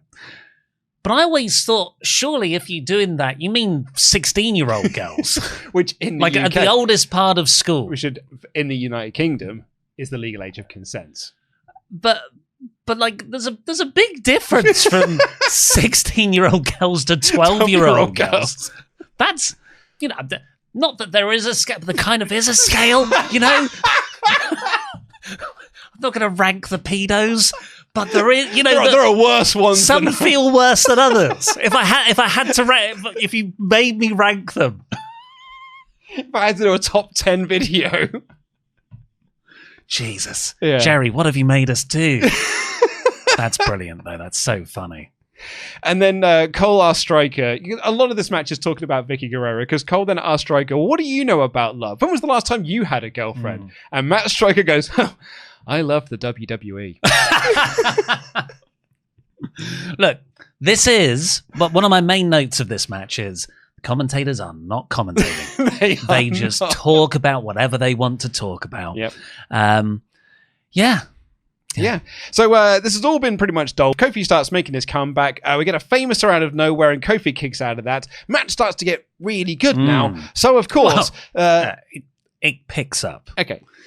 The match let's not get carried away. I was quite enjoying this. Dolph ducks the Trouble in Paradise, locks in the sleeper, but then all of a sudden, the Nexus run in, beat up both guys. It's a no contest.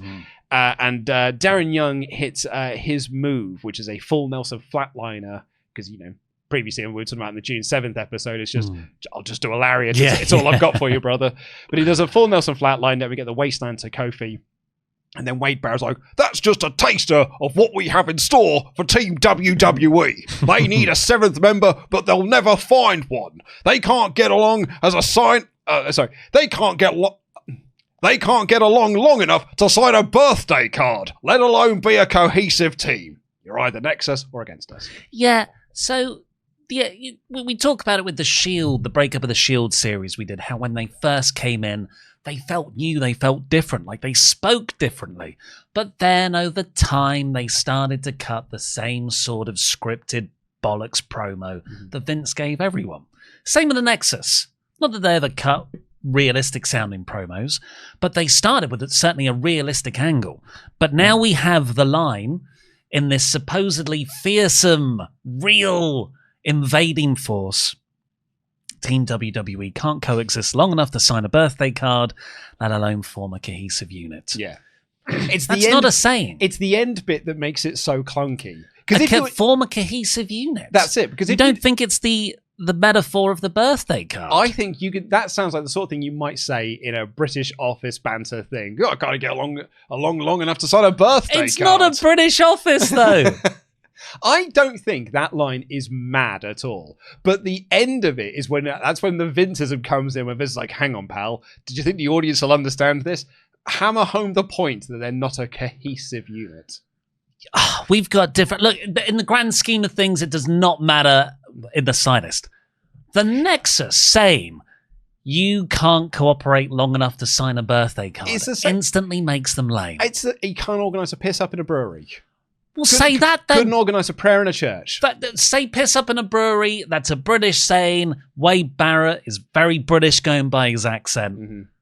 And it's fun. It's more adult. I think getting together to sign a birthday card makes me feel like I'm with all my girlfriends at school. Oh, what should we get? What should we get, Timmy? Oh. So it just makes me feel like I'm in our office and Dan Fry, the admin guy, comes around. It's like another birthday card. Great. Jeez, January is stacked for birthdays. Is stacked in this office for birthdays. It's a Royal Rumble of birthdays. It was like every 2 days, Dan Fry would bring me 3 birthday cards. Yeah. Well, thank God we pay for the birthday one. Don't really get birthday presents anymore. In my old office, we all used to have to chip in. Yeah. And for the whip round to get like whatever spread. That's what we did and some weeks you'll be like, I spent about 15 quid on other people's birthdays this week. I don't even know who Sharon is. Yeah. There was one year when we were doing the chip in thing and people bought me a present, which was very lovely and I was very grateful for. But it was you bought me a game I already had. So someone else in the office was like, oh, I haven't got that game. Can I have it? And I was like, absolutely. You go right ahead. That same person then complained that they didn't get a birthday present the following year when we stopped doing it. And I was like, you took mine. Anyway, Dave Meltzer said, crowd started out hot. After a few minutes, they start to lose interest. Ziggler had a sleeper when the Nexus interfered, which made no sense since he's both the champion and the heel, and the finish is supposed to build a rematch. Instead, it was the heel who was about to win and keep the belt that got screwed by the Nexus. Nexus attacked both guys, but concentrated on Kingston. Darren Young used his spinning full Nelson drop on Kingston, and Barrett used his forward fireman's carry. Just say waist. Crowd was really unhappy because they were expecting a babyface save and couldn't figure out why that didn't happen. Yeah. 1.5 stars. That's what I was going to bring up next. Why didn't anyone come out to help at least Kofi? Well, they're trying to find their 7th man. The whole roster? Yeah. Well, Team WWE certainly are anyway. So the 6 guys, they could have helped.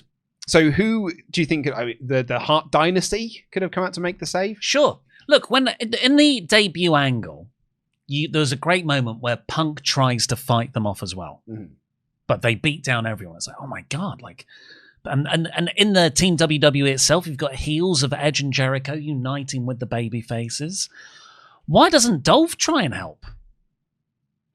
Yeah, well, he got beaten down. Yeah, but he could like then try and run in just to seal up that loose end. This is just to do the promo because we've got a storyline arc of Team WWE are currently a man down. So we need to have a segment here. We have a segment in the middle of the show to remind you where we find out who our 7th man is so we can have the reveal at the end who is the 7th actual man. Well, I can't remember if they actually do this. That they do say, like, our mission is to replace the main event acts.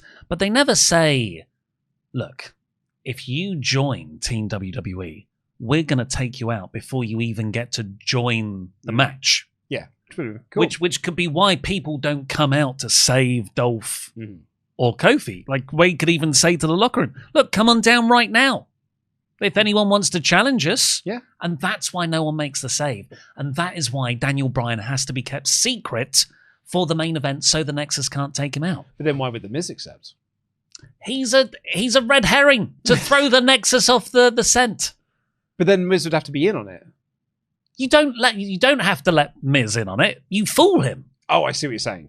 Anyway, he's what do they call it? Not a mark, but a patsy. Yeah. Yeah. Bryan Alvarez would say they had your basic SmackDown match. Match meant nothing anyway, so this was a perfect time to do the beatdown angle. We're told the heat in the building for this was outrageous and people couldn't hear themselves think. 2 stars. What? Yeah, for the beatdown. Oh, for the beatdown. Okay. Not for the match. Yeah, no. Yeah, well, the beatdown, when they came out, this whole pay-per-view is based around seeing the Nexus. When they come out, it is a hot moment. Works very well. Backstage, Chris Jericho chats with The Miz because the story we've had for the last 7 days is that, unfortunately, the real ace up the sleeve for Team WWE, the Great Khali, has been taken out by the Nexus. They took out his knees, and they now are down a man. And what they want is The Miz to be part of Team WWE. But The Miz, because he's United States champion, and he's the Money in the Bank holder, and he's a future WWE champion, is just going to enjoy this attention that is being bestowed upon him and kind of like relish in it a little bit before making his decision. So now he's got legends in Jericho and Edge who are heels coming up to him being like, we just need you on this team, man. If you were on our team, it would be bigger than Avatar ever could be. And which one? Well, this is where I got confused. I was like, well, Avatar blew people last December or the superior one that just came out this weekend, The Last Airbender. I'm assuming it's that one. Edge is eating a Slim Jim while all of this is going on because we've just re-got that sponsorship, I guess. I thought this was staged very well, and all 3 guys were very funny in doing it. So it starts up close of like Jericho and Miz, the framing. And then after Jericho's done this big speech, it zooms out and there is just Edge sitting right next to Miz. It's a funny reveal. It is a funny reveal. Miz says that he's got his priorities because he's Money in the Bank champion.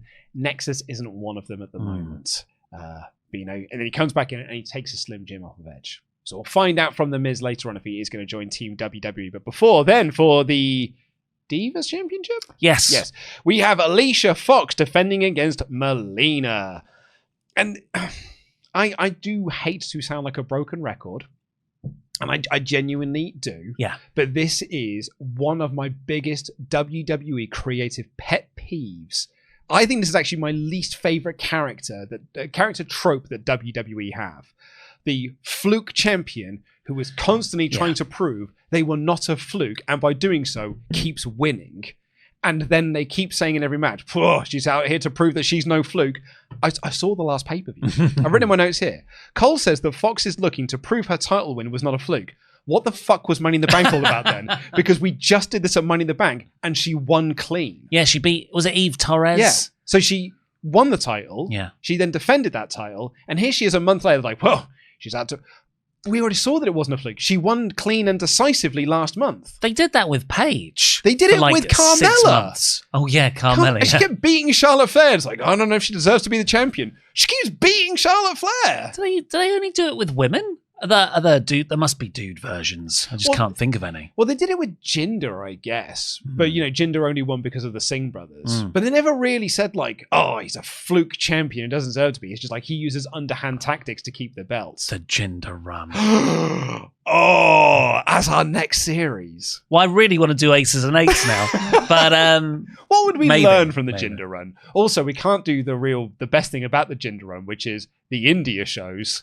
Where the whole reason Jinder was champion was so he would go there as champion, and then they take the belts off him, and he just gets beaten by Triple H on both the shows that they do. No, the best thing about the Jinder run, there's 2 best things. Randy Orton's face when he dropped the Singh brothers way too hard on that announce desk. That's the first bit. I was like, maybe I like Randy Orton, and of course, the Punjabi prison, and with the return of the Great Khali, the brilliant, tasteful Shinsuke Nakamura promo. So sensitively done. That was the last time I think Vince was allowed to be pretty racist. Because he didn't get it after that. No. But man, like doing a full-on Japanese accent. Yeah. Ooh. You just don't get that anymore. And it sounds like we're talking about something from the 90s. No. Oh, no, it's not 10 years ago, that is. It's not, not even 10 years ago. Talking about like re-reviewing shows we've already reviewed. You and I were doing this show at that point. Yeah, it'd be weird to do a show that or maybe more fun. Yeah. Sorry, I just want to get us back onto the on track. Oh my God, I skipped forward Well, the match hardly isn't any long. time. The match isn't long, bud. I just want to find out. Look at Melina's outfit. Yes, because she's wearing sort of like skin-coloured trousers. But it just looks like she's got her symbol stuck on her parts. Yeah, fanny. Yeah, fanny. Both the American fanny of the bum, because there it is. Look, there it is. That's on both cheeks. It is not good gear. Yeah, but she comes out with the big headdress thing. And people That's cool. Yeah, she gets a big entrance. This is her hometown where she's billed from. It's a sort of entrance where you're like, oh, you're winning. You're winning. Yeah. She's in her hometown, so she's making the big presentation, the big song and dance about it. This is her return match from her injury as well. So they, going over all of this story. Alicia Fox is this fluky champion. Melina's making her triumphant return in her hometown, and Jerry the King Lawler says, "Let's stop talking about the title. I want to talk about their outfits." Yes, yeah, he wants to rank who's prettier. Yeah. I wonder if he ranks either them 11 or 12. We're about, 15, 20 seconds into this match, and we go to the rest holds. It is lock a hold and just let this one ride out. We've met Melina. She's so lovely in person. So lovely. And, after this, I think she would put on, in what is quite an unforgiving era for women wrestling, she'd be a decent performer within those limitations. But here she is working with Alicia Fox, and those rest holds might be the safest place for them to be. Because it is a lot of botching after then. Yeah, well, I'll get to that in a minute. So I was just going through, rest up back end stuff, which I often do, just looking at YouTube analytics and whatnot. And I noticed that all of a sudden there's been this real trend of comments on an old video that me and Pete did, where we did a 3 count while you were away, going over every women's champion. We did every women's champion in 3 words or less / fewer. And I'm guessing it's just hit the algorithm again. Because there was like 10 comments from like a short period of time, and all of them were about Melina and how we were really disrespectful about Melina's title run and how it's an all-time classic. And we should you should have gone back and rewatched all of her matches. If you want to give her... I mean, it wouldn't have taken long. that is, I would say, 25 minutes max. The reign that starts on this show. Well, yeah, and I don't think it's going to last until next month. But like all of her reigns, all-encompassing. What are they on? I don't know. Bots. That's what I was going to say. Bot. She's got logos on her bot. Oh. Anyway, the weird thing of this match is that Melina lands awkwardly and appears to tweak her knee. Yeah. And the referee even checks that her knee is okay. And then Alicia Fox, because she's a bit of a ring general, begins to work over her arm. Yeah. The commentators cover for that, saying, well, Fox knows Melina's leg is out, so she's targeting the arm.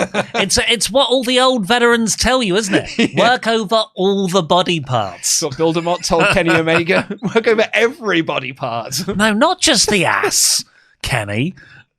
Melina hits the BFT and gets the win. And that is pretty much the whole match. She screams first. She does her like... Very emotional, which I think is nice. She was very emotional about the win. Yeah, well, like I said, we like Melina. And, we like Alicia Fox as well, but she botches a lot. Yeah, well, don't say that because they'll come after us again. Then Josh Matthews appears in the ring and says that a year ago she had to vacate this title, and now here she is in her hometown getting to celebrate with it. And out come the beautiful Lay Cool. And they do their pretty standard Mean Girls routine. Do you know, so I've got some of my notes from when we reviewed this show back in 2020. You're making all the beautiful people comparisons, of course. I've got here, they're like the US Iconics. Did you remember the Iconics? Did you just copy and paste your notes from the last time? Yeah, and then I made new notes over the top of them. That's smart. I made whole new notes. And then I went back and reread all my old ones. Well, the play-by-play doesn't change. They say that there's 3 champs in the ring. it's funny because Laycool aren't. They're co-holders of the belt, but really it's only Layla that's the champion. And Melina shoves Layla and then starts to beat up McCool, but the numbers game gets the better of them. Even Alicia Fox tries to get involved. McCool does her running knee strike into the commentary desk, and sort of the baddie stand tall. Yeah, so they got to really soak in that hometown pop. Wow. The babyface stands tall. Think of the heat, brother. But they had it right here. Think of the heat, brother. She got the good entrance. She won the title. Doesn't matter about the quality of the match. Dude, you're missing the point. Look at the heat you get here in our hometown, because it's going to build lovely for Night of Champions when you're not in the hometown. It'll just carry across. I said carry across, not carrying cross. We've got not the beautiful people. Who've done it to me as well. Got Laycool here. Now, do you recognise their cadence? And is it similar to any 3-person rap group?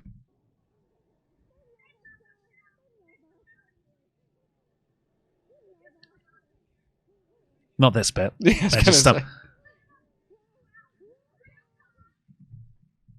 Are you trying to say they're the Beastie Boys? It's exactly the same as the Beastie Boys. We think you are so ugly. I didn't know this before, but if we go back to the getting in the ring clip. Yeah. Oh.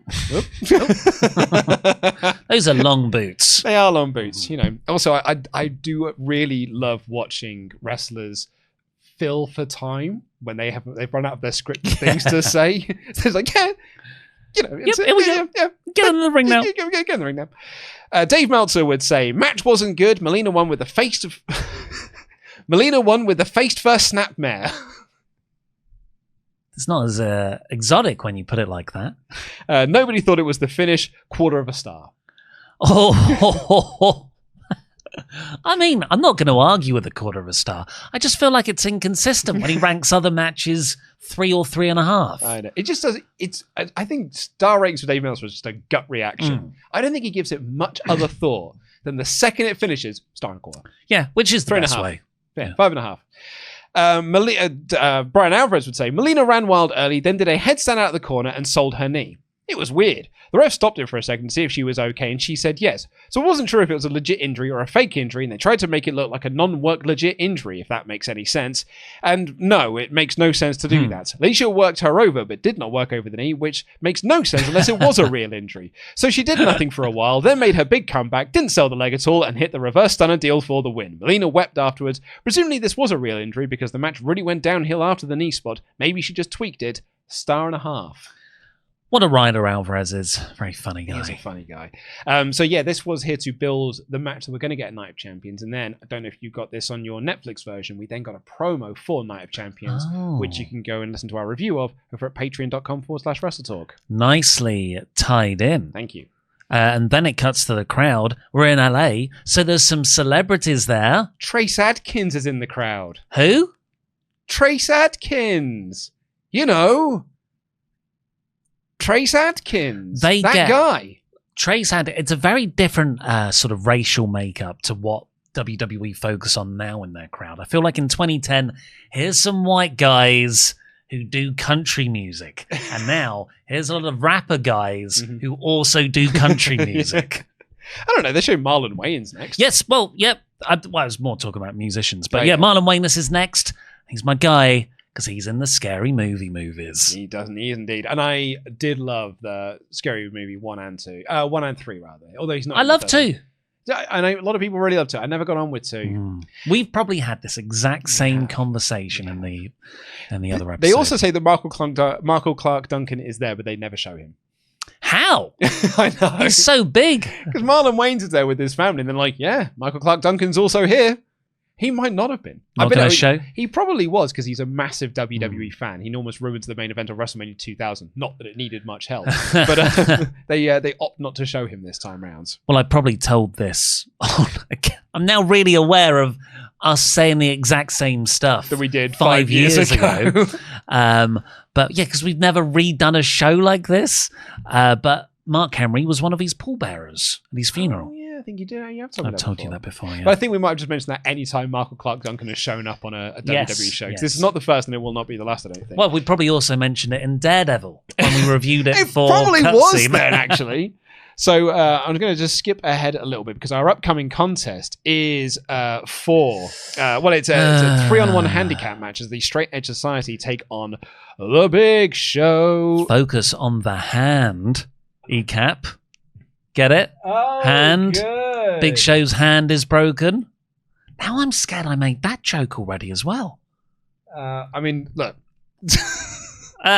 Sorry, there's a lot of different. I'll cut to the laptop screen now because what I wanted to do was just on this.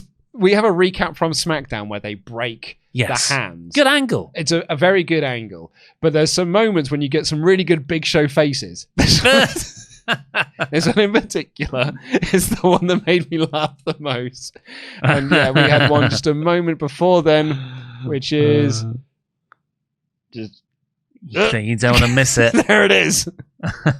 It's like someone just stuck something up his bumhole. He quite likes it there. I think it's a good angle though because you got Joey Mercury and you got Luke Gallows here, like really doing everything they can to hold down Big Show. There's CM Punk just stomping on the hand on the steps. But back in this time and the years afterwards.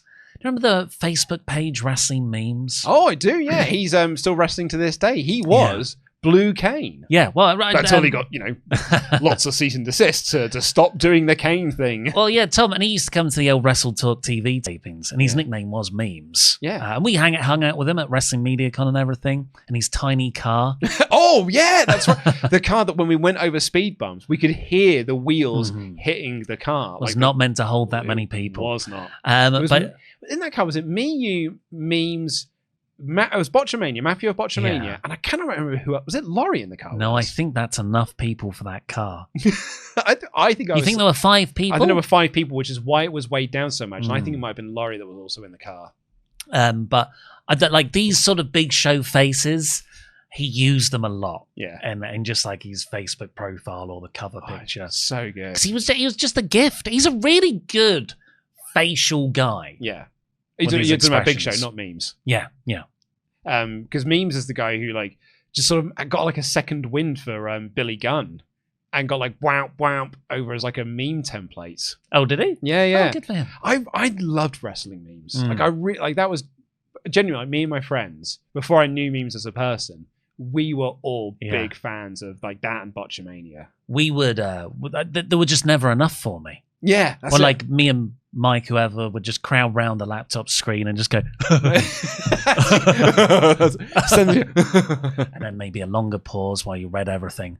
The best one was he was the one who got the wrestler watching a screen, but they're also on the screen watching them, and it was this infinite regress of wrestlers watching screens. So good. Yeah. This is the feud that was supposed to be CM Punk versus Rey Mysterio, but as we talked about on last month's episode, creative was like, nope, we're pushing Rey into the world title scene instead, so now it's the Big Show. And we were doing this mask versus mask thing because Big Show got shaved bald. He lost a hair versus mask match to Rey.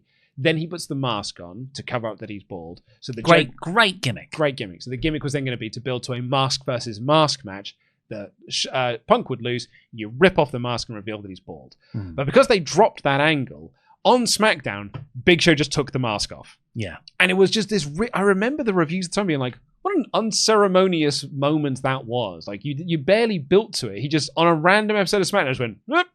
Well, because all that money was in Rey Mysterio Kane. There was no one else who could have gone in that position of Kane finding the Undertaker's attacker. Yeah, because there are no other top baby faces on SmackDown because we're afraid to make them. What about the Big Show's right there? You want to do Kane versus the Big Show at SummerSlam, do you? Is that what you'd rather? I'd rather to get Ray Punk. That's fact. Well, actually, that's fair. But Punk is also injured here.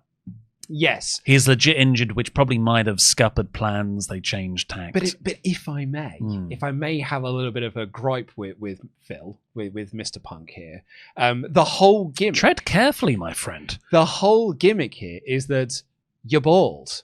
It's like Child's Play 3. Hey, presto, you're bald. But he's already let his hair grow back. So his hair's basically already grown back.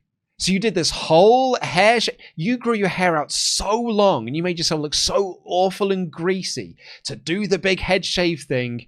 You had 1 week of it being bald, and here you are at the pay-per-view, and your hair's basically grown back. Commit to the bit, Punk. Come on, man. I think he looks great. He does. He looks and that's great the problem. all in any way. And that's the problem. He just looks fine now. Well, he's probably thinking, gosh, that was all for the Rey Mysterio feud. They've just dropped that. I'm frustrated. I'll work on my next awesome hair. Because then he can change it up. You get Wolverine Punk, which is really cool. Which is worst Punk. That is not worst Punk. Wolverine Punk is worst Punk. That is, I am tired Punk. Yeah. I am tired and I want to go home Punk. It's old man Logan, if anything.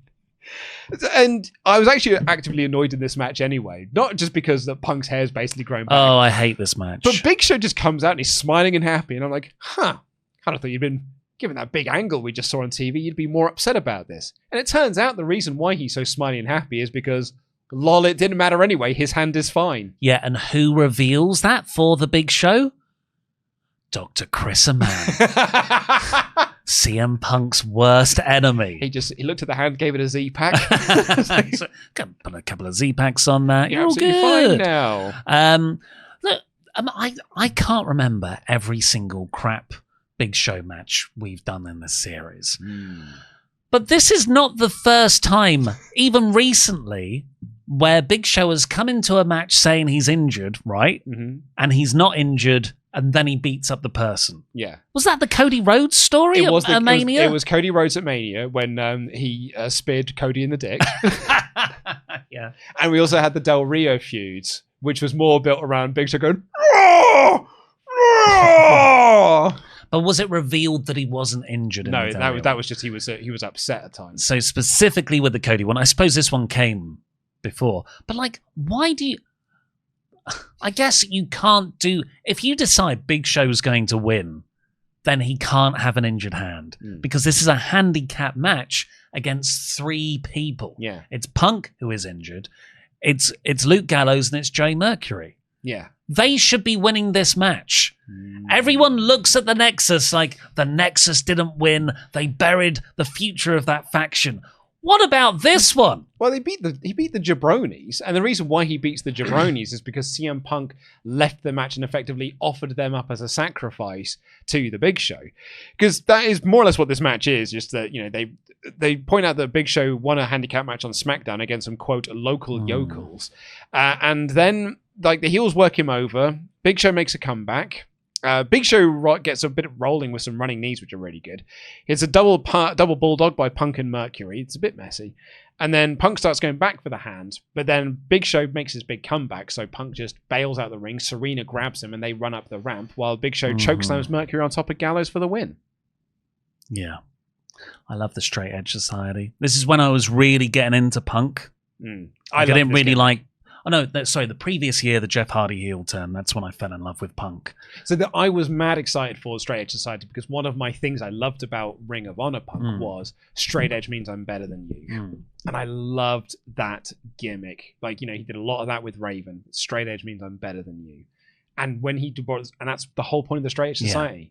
Yeah. I'm better than you because I'm straight edge. And he got this cult of people around him, all shave their head bald, including Serena Deeb, who is in this match. They actually say that she was caught being drunk in public. And I had to check. It's not that time that she was caught being drunk in public, the one where they fire her. But I think she had been caught previously and they turned into a storyline. Because I'm pretty sure she got caught and they were like, that's all right, we'll just turn this to an angle on SmackDown where Punk admonished her. That's all right. We'll turn it into an angle. But yeah, I really like this gimmick, but it's not got a lot left and it doesn't really reach the heights that it should have done. Are they not still at the Rumble? Because I feel like it's a 2011 Rumble, that's when he... So you've got 4 or 5 months of this left. Yeah, but then before he becomes a new Nexus leader. Nexus. But I'm just saying, like, that's a long time. We're not halfway through, I believe, the whole Straight Edge Society run. And you just get a Rey Mysterio feud that's never finished up on. That's it, right? Yeah, pretty much. Because Punk's injured for most of the rest of the year. He's on commentary for a bit. I'm the best in this ring, on this microphone, Even on commentary, no one can touch me. Yeah. Dave Meltzer, speaking of not being able to touch, gave this a star and 3/4. And Figure 4 also gave it star and 3/4. Just sort of psychologically for this match, it's a 3-on-1 handicap match. They are all in the ring at the same time. So there's no way to get heat on the big show by doing the sort of standard, well, it's 1-on-1, but then Punk will distract the referee. Gallows will clobber Big Show behind the referee's back. So all of that interfering doesn't work for the crowd because they don't know what the rules are. Yeah, I think that's fair. Like, this match is nothing. It's an angle, really. It's just this. That was totally worth it just for that, though. I don't agree.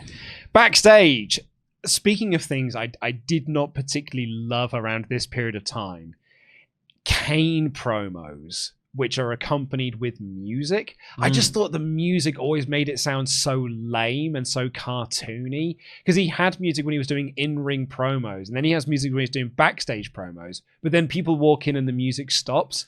So as a production guy just following him around with, like, you know, music on their phone. Well, if you pop the screen on, we can watch that happen.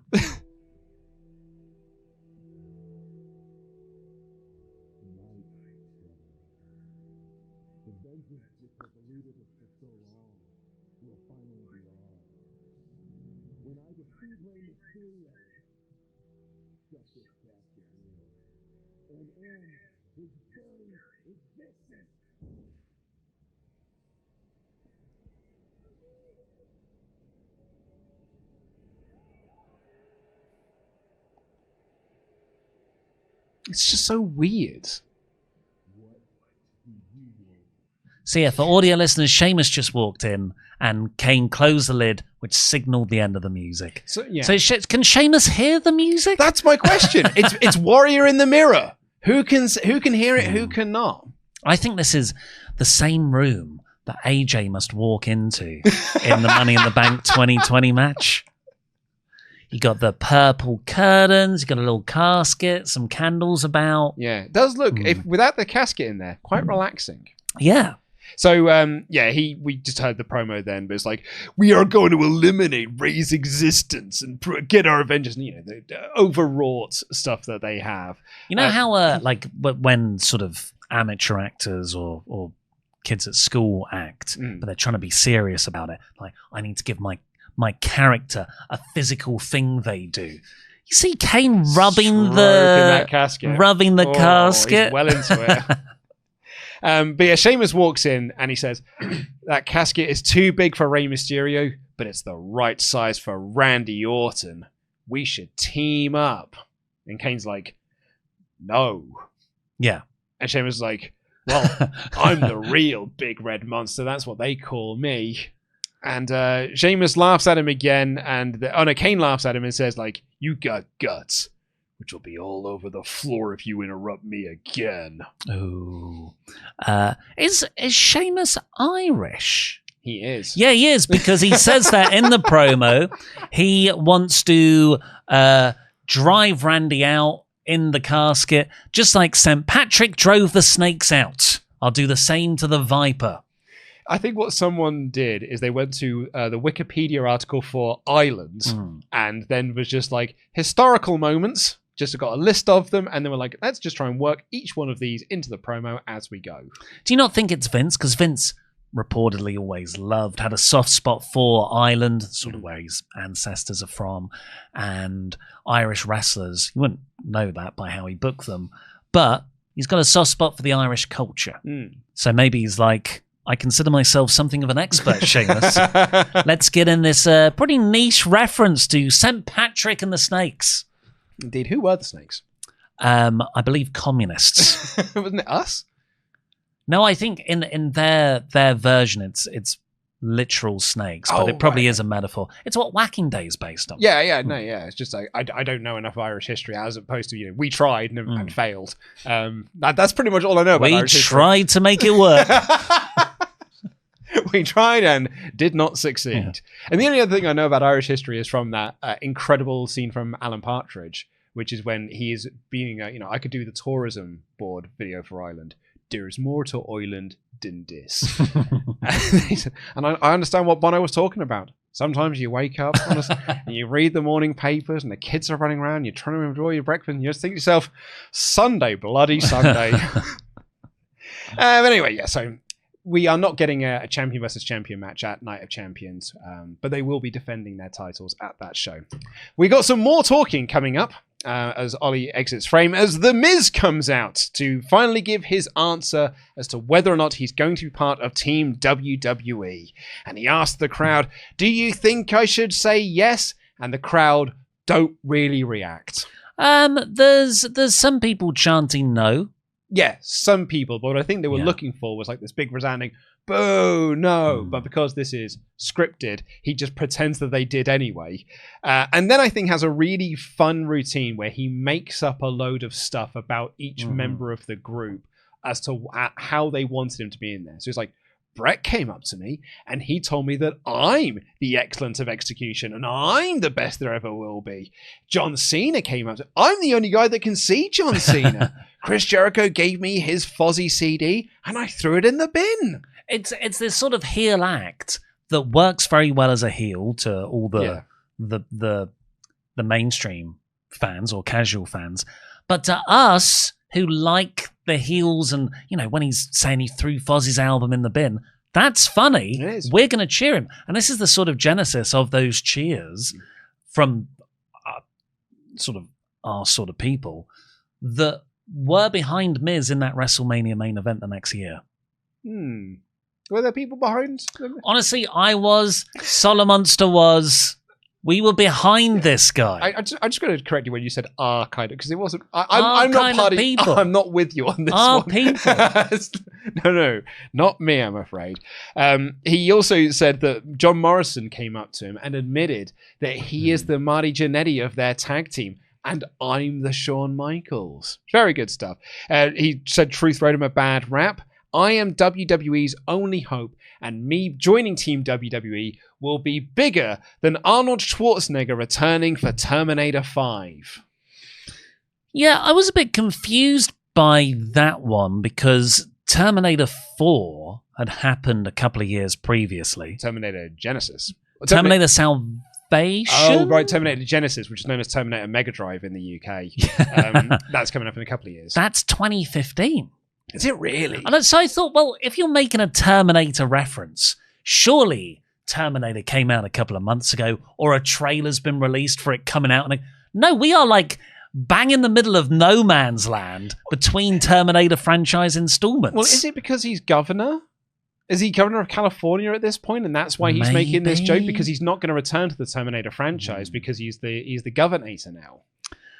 Bigger than the Pepsi Challenge, bigger than LeBron's spectacle on ESPN, which is Sport Heat, a sport thing. This is the famous thing where he joined Miami Heat. Said he was leaving the Cleveland Cavaliers. Did you look this up? No, I know. I don't. Well, no, I knew that. I know that.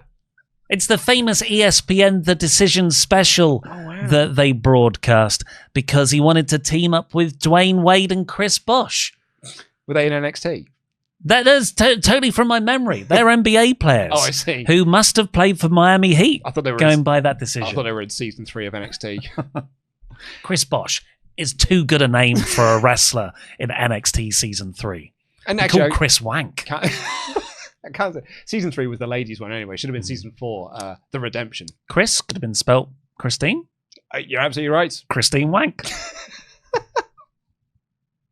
He joined Team WWE, and Michael Cole goes, yes, this is great news. He absolutely loves this. Does the catchphrase the Miz does, and he stops the crowd from joining in on it. Cole is beside himself with happiness to the point where Stryker gives him water to calm down. And Michael Cole, to his credit, plays up to that. And he's like, yeah, give me the water. He needs to cool myself down. And he's like, takes a big glug of it, while King is like, you know what, I'd rather lose without him than win with him in the team. Yeah. I get that it's a like a night-long narrative, but it did feel like a TV episode of Raw rather than SummerSlam. Yeah. It felt like this should have been decided on the go-home SmackDown, for instance. Yeah, it's kind of here because we'll get to it later, but the idea is that you left it too long to give us an answer, so we found a replacement for you. If you did that on an episode, you did that on SmackDown, then it'd be like, well, we decided 2 days later that it's not you anymore. Well, that's why you do my thing, where The Miz was never going to be the replacement. It was a red herring to disguise Daniel Bryan. Maybe. Up next for the WWE Championship, a match I was not looking forward to, but ended up rather enjoying until the finish. Sheamus defends against Randy Orton. This is a fascinating match, which I have now watched in 2010, 2020, and 2025. And as we set up at the start of this show, first time just was like, I'm not into Sheamus, never liked Randy Orton. Watch it 10 years later. Splinter Cell Randy Orton. Yep. Felt exactly the same. Pre-banger Sheamus. Pre-banger Sheamus. Actually, I think it was... No, you're right, because I think we did it pre-Thunderdome. Yeah. And Thunderdome, Sheamus versus Drew McIntyre, is sort of where it was like, you guys are having the best matches every week. Yeah. Consistently. And then you get the Gunther feud, which really solidifies banger Sheamus. Yeah, if you go back and watch our early days pandemic reviews, well, that sort of period, we're like, Sheamus is the best thing. Like, when did this happen? But yeah, watching it back with the eyes of 2025, when Sheamus is this legend who can put on these crazy stiff matches, and Randy Orton, even me and you, some of his biggest detractors, now really get a kick out of. I enjoyed this. I enjoyed this a lot. Me too. I also enjoyed Sheamus doing one of my favorite heel tropes in promos, when it's like, I ran away from Randy Orton because I was scared of what I'd do to him. Yeah. I mean, champ comes out first. Don't like that. I did enjoy this match. Shameful thing. Lobster head. I did. That's also a very much a memes thing as well. He was very big on lobster head. I did enjoy this match. Do you remember actually, like, because it was shameful thing lobster head, but you know, Bryan Alvarez had his own version of it. He thought the funnier version of it was, he thought the lyrics were, it's a shameful thing dunderhead. And he would just shout out, dunderhead! But I did enjoy this, and I do enjoy Randy Orton now, and I do enjoy Sheamus now, and I did get a kick out of this match. But is my first note here. Bald, skinny Randy Orton is so bland and boring. Yes. Well, this is what I'm confused by, and my own internal consistency. That's what I've been saying as well for years. But to look at him, I just think he looks so boring and bland. Yeah. Because he's just this skinny lad with no hair. He looks like when you have a wrestler and you don't put anything on them yet. Like, it's just like, here's the template, and you're just like, I'll do that later. I'm only doing this for my GM mode. I'm putting my own profile picture in, and you're just pressing save. There's some kind of weird tribal pattern on the trunks. Yeah, well, that's number one. I'll change it later. I'll change that. That'll do for now. Randy Orton now, when he's got like his thick neck and he's got what Tegan describes as stepdad energy. That is the Randy Orton I see, and I'm like, yeah, he's cool. He looks fun. He looks awesome, and he's genuinely enjoying himself. But skinny Randy Orton, he just comes out, and I'm like, oh man, it's you again, is it? Maybe it's because I knew there was another Randy Orton and another Randy Orton inside this Randy Orton, waiting to eventually come out as double Randy Orton size. I don't know. I feel like I've changed. Yeah. And obviously Randy Orton stayed the same, because this is recorded footage. It's how I'm reacting to the footage now. Even though he's a lot of my original notes when we did it in 2020, I'm talking about he doesn't know how to work as a face. He's just always a heel. He's still doing the slow, methodical stuff. But now I watch it with the enjoyment of Randy Orton more in me. And I'm like, he's doing, it's slower. It's not the big 5 moves of doom from Cena, but he has his comeback sequence, the fire off the draping DDT. It's there. Yeah, it is there. And like, I prefer Orton as a heel in this period of time anyway. Certainly as a heel than as a face. I think a lot of people have that real nostalgia for 2009 Randy Orton, which I've got pretty much no nostalgia for whatsoever. But I do prefer heel Orton to babyface Orton. But one of the things I quite like about Randy Orton upon reflection, going back and watching these matches, is that he is always consistent in the way that he moves around the ring. And like, he really lent into this Viper, this apex predator thing. Like, he literally slithers around. He moves like a snake. And he's kind of tied that into his character and the way that he presents himself as a wrestler. And that is the stuff I actually now get a bit of a kick off when I go back and watch old Orton matches that previously I kind of just wrote off because I just found him to be quite a boring presence on TV. Same goes for Sheamus. Like, it's like he's done his career in reverse. He's now trying for the IC title, but he started off winning the WWE title in his first year, pretty much. But back then, I thought it was a different version of I'm not interested. It was just like, I don't buy you. You haven't been built up properly. That's part of the your booking. promos are bland. It's not the wrestling then, is it? It's not the wrestlers. It's not Randy Orton the performer. It's not Sheamus the performer. It is the booking decisions around them that made me as a fan in 2010 not care about either guy. But look, watching the match, it's like Sheamus is working. It's not the level of work that he's doing now. No. But my nightmare is Randy Orton John Cena matches from this time period. So, and I think if I watch Randy Orton do that now, I would still hate it. But Randy Orton and Sheamus, and Randy bumps around a fair bit for Sheamus as well. Like, he's putting in effort. It's good. This is a bad show for in-ring wrestling. It is, yeah. But this match is pretty good. I'd say that towards the end, it gets really, really good as well. But I think it's from when Orton starts making his comeback. Because previously to that, it's just Sheamus working over Randy Orton for ages. Randy sells his arm, really. Yeah. That's what gets targeted. Matt Stryker says at one point that Sheamus has never been in the main event of SummerSlam until now. He still hasn't. This is the midpoint of the show. He then targets, so Sheamus targets Orton's shoulder, which he's like really good at selling. Like he goes in for the pin and he can't even hook the leg because of the injured arm, the injured shoulder. And then Orton starts making his comeback and the crowd like explode for Randy's comeback. This crowd, like, you know, always like the reason why he was always pushed to the top. It's like we're saying with Rhea Ripley. The crowd are rabid for him. Yeah, and there's this, Sheamus goes for a brogue kick, Randy ducks, sending Sheamus out the ring. When Sheamus comes to get back into the ring because he was on top, that's when Randy catches him in the draping DDT. Yeah. Crowd are going crazy for that. And then he's punching up the RKO. He hits the RKO, but Sheamus just pushes him off. Yeah. It's a really fun counter. Yeah, they talk about how he has studied he studied Randy Orton's book and he's managed to find a way to block the RKO. And I think actually the commentary do put over what confidence this must have installed in him in this match at this moment, and now that he's going to be on top, because he's just countered the most deadly move. Yeah. That is Randy Orton's best shot that he can fire at him, and Sheamus just countered it. And Sheamus does then gets on top of him as well. He goes to hit the razor's edge, but Randy Orton's never going to take that move. So he gets out of it. And then he just, like, out of nowhere, clobbers him with this bro kick for a near fall.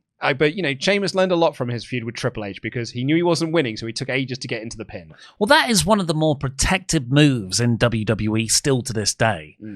So rightfully so. And Randy kicks out. Like, how many people kick out of a brogue kick? They kick out of a brogue knee all the time. It's one of my favorite things that Sheamus added to his arsenal. I remember talking with you about this in 2019 when he started doing it. When he started doing the brogue knee.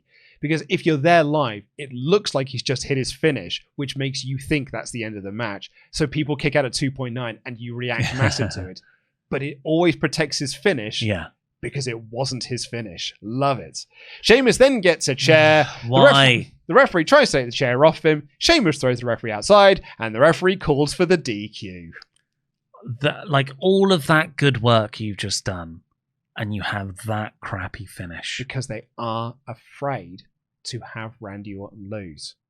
And you need to build new stars. You've built if you're having John Cena win later, maybe have Sheamus win here. But what happens if Sheamus doesn't work out? You've just had him beat Randy Orton. And then now Randy Orton's damaged goods. But wins and losses don't matter. Exactly, it's that thing, isn't it? They don't matter until you decide that they do. And it's actually really important that Randy Orton doesn't lose here. It's so frustrating. I mean, it was frustrating at the time watching it. It's actually now even more, I find it more frustrating watching it in hindsight. This inability to put over new stars and to give them a go. Yeah. And it's like, oh, the crowd didn't get a finish. And really, you should be getting a finish at SummerSlam in the World Heavyweight title match. Yeah. Like, at least, like, maybe there's some cheating. Sheamus uses a chair or the belt behind the referee's back. Foot on the rope. At least have him 1, 2, 3, have the count win. I guess Randy wins on paper here.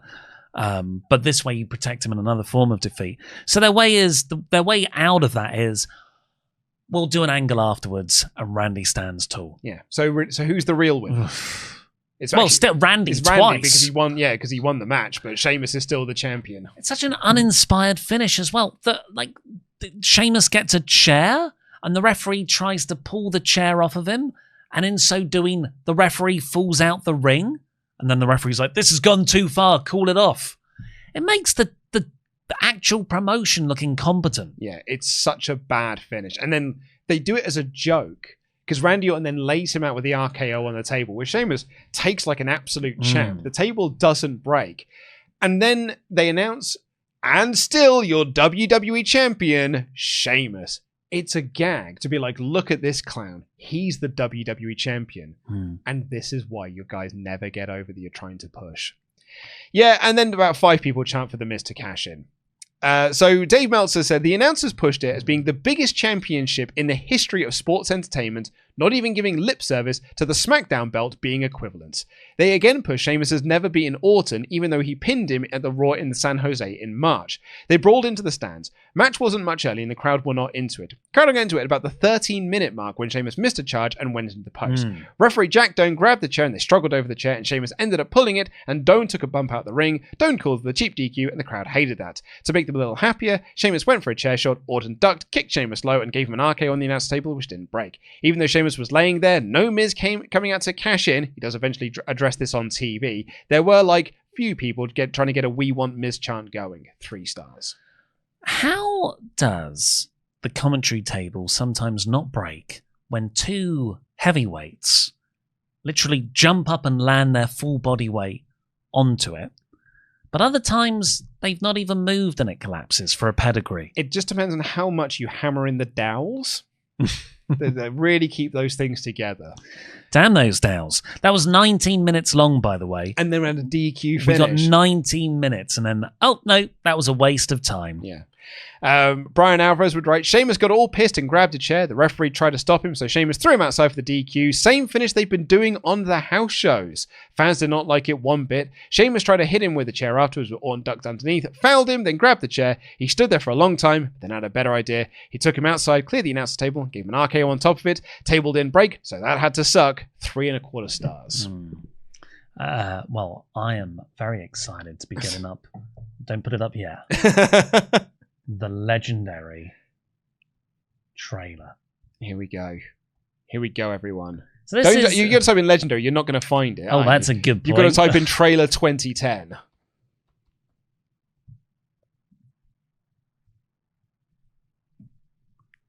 Is it this one? Surely it's this one here, right? I mean, if not, 2 minutes 15. I've got it in the original broadcast because they played it in full. So let's watch. Let's enjoy this after the advert for Amazon Prime. Just cancel my Amazon Prime. So this is the 2010 WWE Studio. No, it's too butt rock. Look at this. Look in theaters this September. This is made on Word Art. That is do you remember the stock moving motion graphics that we'd put blur effects on? Yeah. For quotes. That's what they've done. I was going to say it's Windows Movie Maker. Yeah. It's so low effort. John Cena cannot act yet. And just on the structure of trailers, this is more of I guess more of like just a style of the times thing.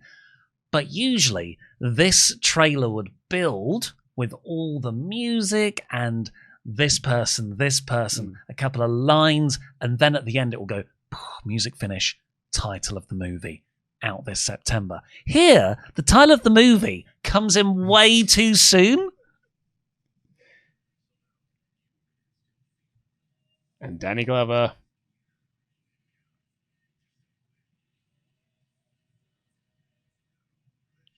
Is that another actor? Do you know what it looks like? Oh, it looks like a WWE Titantron. Yes, that's what I was saying. That's what I meant to say. That looks like there's a group coming out called Legendary, and they're going to come out to some like butt rock music, and it's going to be Ted DiBiase Jr. and a bunch of other lads. Look at my notes. The titles look like they've used a generic media background from Ted DiBiase Jr.'s Titantron.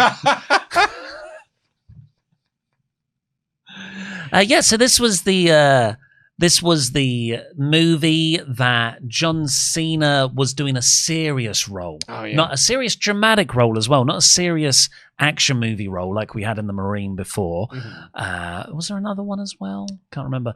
But yeah, this is a very different John Cena to when everyone realized he can do great comedy. Dramatic John Cena isn't that good. So I'm just going to show you the broadcast version where they play this at the end of the trailer, because you get some of the reviews here. Low. Terrific acting from John Cena from Marcos Matos of AtomicPopcorn.net. Okay, let's see Atomic Popcorn. I've never heard of that in my life. Have you? No. And I was working for a movie review website at this period of time, and I don't think I would have heard of it. These are the sort of movies that I got sent week in, week out. I'd get sent like 5 of these a week to do, and they're usually straight to DVD reviews, and they would send them to you ahead of time to try and get you to do get pull quotes like this. I that's where I first saw the Dave Bautista stuff. Because I cannot find. Well, it probably isn't active now. It's 15 years ago. AtomicPopcorn.net. Yeah, because what they were doing, like big sites or big magazines wouldn't review these sorts of movies, so they gave them to websites like the one I was working with, because you'd actually get some coverage for it, like AtomicPopcorn.net. And let me tell you, actually, this domain has expired. Yeah. If you are the owner and want to renew it, maybe I'll make a play. Let me tell you, ladies and gentlemen, as someone who has had their name featured on film posters, or even just the stars that you gave it featured on a film poster, it is quite a thrill. Oh my God, it is, yeah. And I remember going into a Sainsbury's and I saw a DVD cover that had a review that I gave a movie on the cover. And it was there for £4. And I said to my thing, I was like, that's the review I did. Yeah. That's my review. I gave The Guest 5 stars, and that was on the poster. Yeah. Oh, thrill. It's an intoxicating thing, because it's also very easy to then show your parents and look, it is a thing. I'm being successful, but then you sort of believe it as well. So you find yourself being more favourable to maybe movies that don't deserve it. I'm not saying that about The Guest. I agree, that is a fantastic movie. But you can sort of see it. A lot of the people we used to work alongside, not in where we were, but sort of in the London film critic circuit, some people would just start giving things more like an extra star because they go on the poster or the review thing, or to build up a relationship with a PR company. Oh yeah, that was the key one, to build the relationship with the PR team, because then you get better access to things because you're going to give them more favorable reviews. And then I think it's so easy when you're outside that to go, everyone's doing that cynically. That's not true. People are doing it because you get whipped up in the sort of ecosphere of it. You can do, yeah. I sure, this is a 4-star movie all of a sudden. I believe it. Yeah. Well, when you go to movie screenings, particularly ones that have been put on by very good PR teams, they wine and dine you. You show up and they'll give you free food, they give you free drinks, they'll sometimes give you free gifts. The idea being that when you leave, you'll be thinking about the movie, but it was like, and I had a lovely time there. I had a really good... I remember they had these incredible canapes before we went in. And that is what me and my friend who went to go see it were talking about afterwards. Like, those canapes beforehand, they were these little fish and chip things, like a big chip and a fish bite on it, with some mushy peas. You still remember? I do. And it had some tartar sauce in it. And I was like, that was incredible. And when I'm writing my review, in the back of my, I can feel like that little salty tingle. But if you get access to people, there's still a part of me that thinks X-Men Apocalypse is a good film. You did, because you came out and all you were talking about was like, Simon Kinberg, give him the keys to the X-Men, give him the keys to the X-Mansion, the Xavier Mansion. He's got it. He'll fix the X-Men franchise. Fantastic Four's gonna be good, guys. It's in a safe pair of hands. I also said that. That's because the producer of the movie told me to my face, I've seen it and it's fantastic, when I was interviewing him about a different movie. Yeah. Well, fun times. I've never seen Legendary. No, neither have I. No, I don't think many people have. Apart from it's a tax break. Apart from Marcos Matos, who probably has seen the movie, I would wager that not many other people have. Yeah, and fewer people have read his review on that website. Crucially, though, because we're seeing this here. This was the original broadcast. They turned all the lights off in the building so that everyone could watch this trailer, so everyone could see John Cena doing some acting. But also so they can sneak someone. Oh, that's when it happens. That's when it happens. Nice. Jet's theme, Rip It Up, is the song for this show. Yeah, do you remember Jet? That was actually the notes I had in my 2020 review of this. Anyone remember Jet? I do. Are you gonna be my girl? Bit of a one-hit wonder. The Rip It Up thing is fine soft rock. They would break up in 2012. My wife loves that Jet album. She's like, I listen to it all the time. Cool. She's got that, she's got two albums I never would have guessed that she's mad into from her teenage years. Jet's album and We Are Scientists. Oh, okay. You remember We Are Scientists? Yeah, I never got... Your body's not your body. I don't want anybody. If you want to use my body, go for it. Yeah. Yeah, that's probably their best one. Yeah, I'd say one hit, yeah. Or didn't they have something about... It was just literally called Science, or that was maybe good. I never got into a full album. No. It was just singles I thought they were good for. Yeah.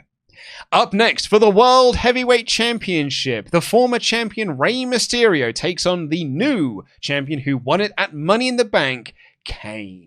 Yeah, go over to patreon.com/WrestleTalk to watch us review Kane cashing it in on Rey. Yeah, the same night that he won it, just less than an hour later. I think he still holds the record for shortest cash in. Oh, was that changed by Drew? Oh, it's Drew, isn't it? I think Drew might have beaten him. I think he might have done. You're absolutely right.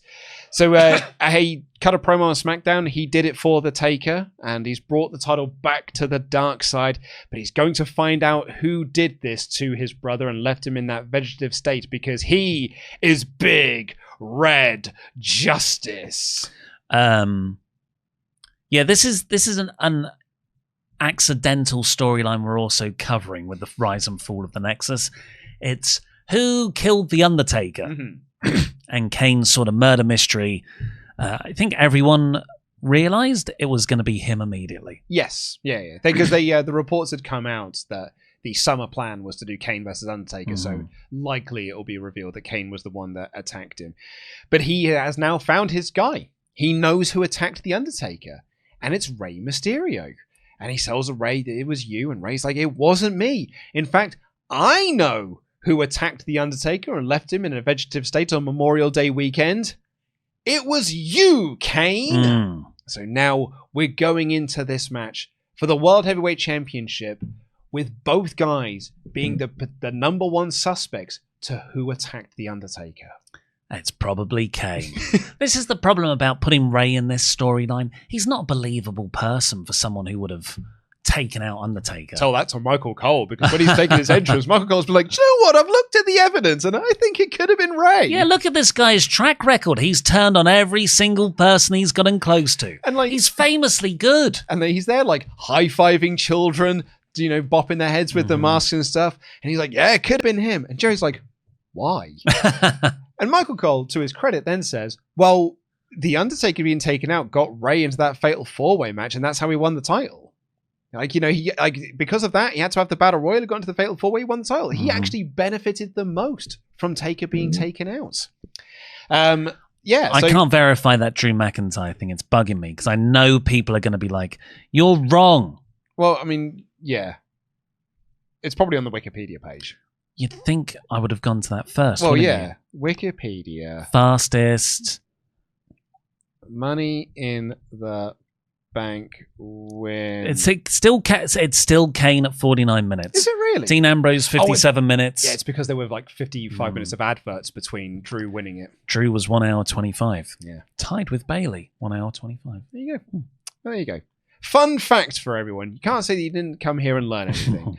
So the other reason why you put Ray in this match is because it's big versus small. Oh, it's a cruiser giant. It's a and it means that you can have Kane just dominate him, and he can lock in bear hugs. Yes, there is a bear hug spot. I timed it.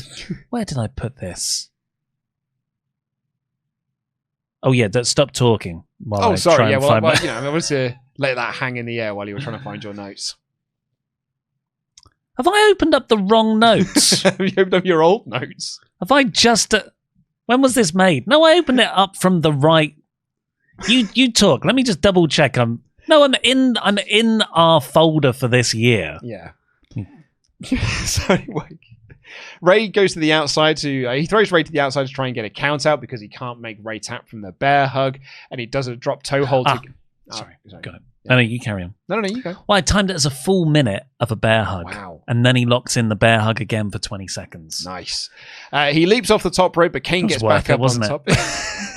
Stops Ray from doing a Hurricane Rana from the top. Kane then misses a top rope move of his own. Ray starts making his comeback. He drops the dime, but Kane catches him. Ray reverses that into a good near fall, but then Kane just catches him with a chokeslam and hits that for the win. Yes, yeah, I know. It's weird seeing Kane win with a chokeslam. Well, it was his finish. Yeah, but it just doesn't feel like enough in 2010. I feel like he's a tombstone guy by then. I mean, when he hits that tombstone on Ray afterwards, bloody hell. Ray, what is the effective part of the 619?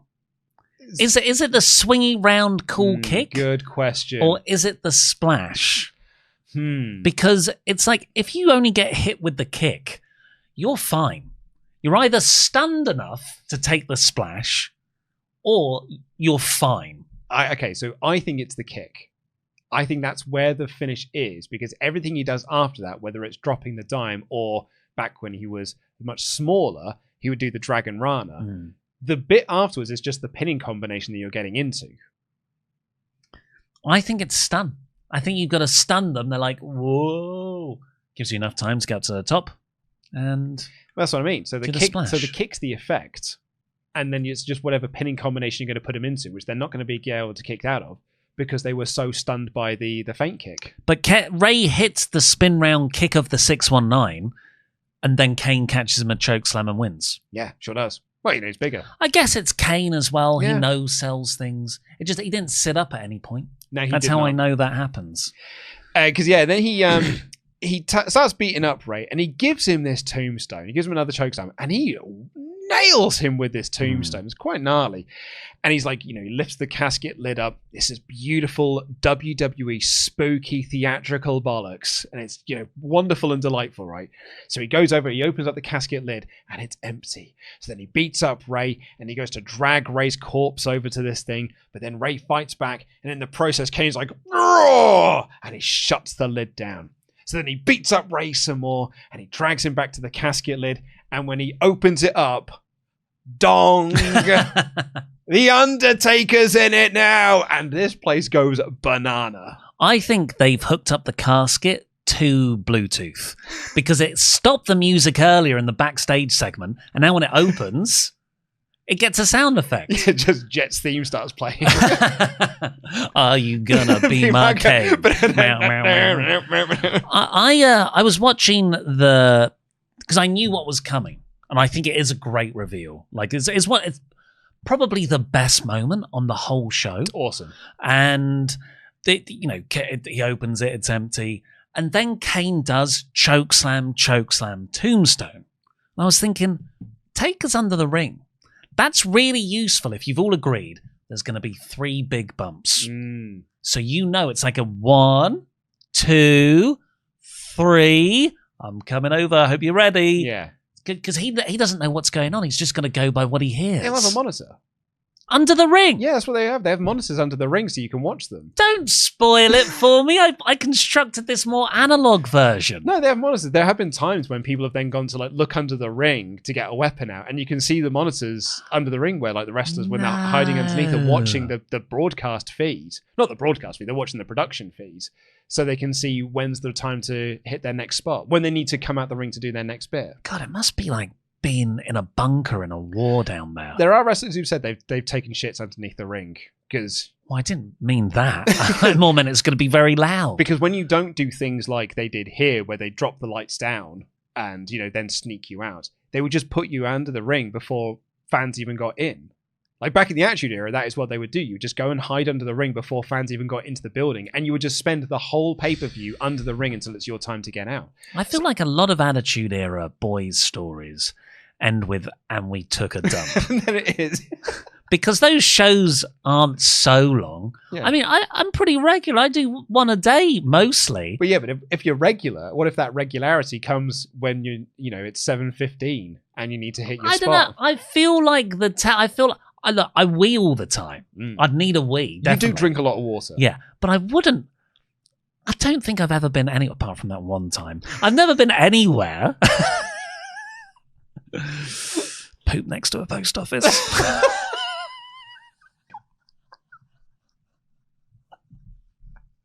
I had such a bad stomach. it was happening. That was a mistake. I wouldn't have showed up to work that day as a wrestler to sit under the ring in that state. I don't think you should be taking a poo under the ring. I bet they did it as a rib. Well, and then they gave it to Mark Henry as a sandwich. I mean, I was going to say, if they did, they then put it in Sable's bag. Because that's the other place. If you're going to do a poo in the Attitude Era, it either goes in Mark Henry's sandwich or Sable's bag. Yeah. It's one or the other. And if you're Randy Orton, it could be any diva. Oh, yeah. It could be any diva's bag that's going into. So Taker comes out. Crowd goes ballistic for this. Yes. Went back and checked my notes here, and I made the exact same one, and I got a bit of a kick out of it, but I would have got more of a kick out of it in 2020 because it was much more recent then. But Taker grabs Rey Mysterio, and he says, "An eye for an eye, Rey." Yeah, which is, of course, very pandemic focused. I think would have been a month out from the Rey's eye getting sliced out. In the eye for an eye match. But what I found more interesting on this rewatch is that is a very pandemic way of staging a match or telling a story, because without all those crowds you could just trash talk people in the ring off mic. It's sort of what Roman Reigns' early tribal chief character was built around. And here's Undertaker. He doesn't get a mic to tell everyone in the audience eye for an eye, because then he says, "I believe you," to Rey. So we, the audience at home, just for us, not for the live crowd. But maybe that works quite well, because when he does turn around to face Kane, the crowd pop. Well, we at home have already figured that out. Absolutely, like the dramatic turn, because he picks Rey up, he does the throat slash, and Kane's going like, yeah. And then he does the big dramatic head turn, and Kane's like, no. And then Taker goes to choke slam him, but Kane, he fights off, and he goes to choke slam the Undertaker, and he gets the better of him, and he choke slams his brother, and he hits Taker's fat.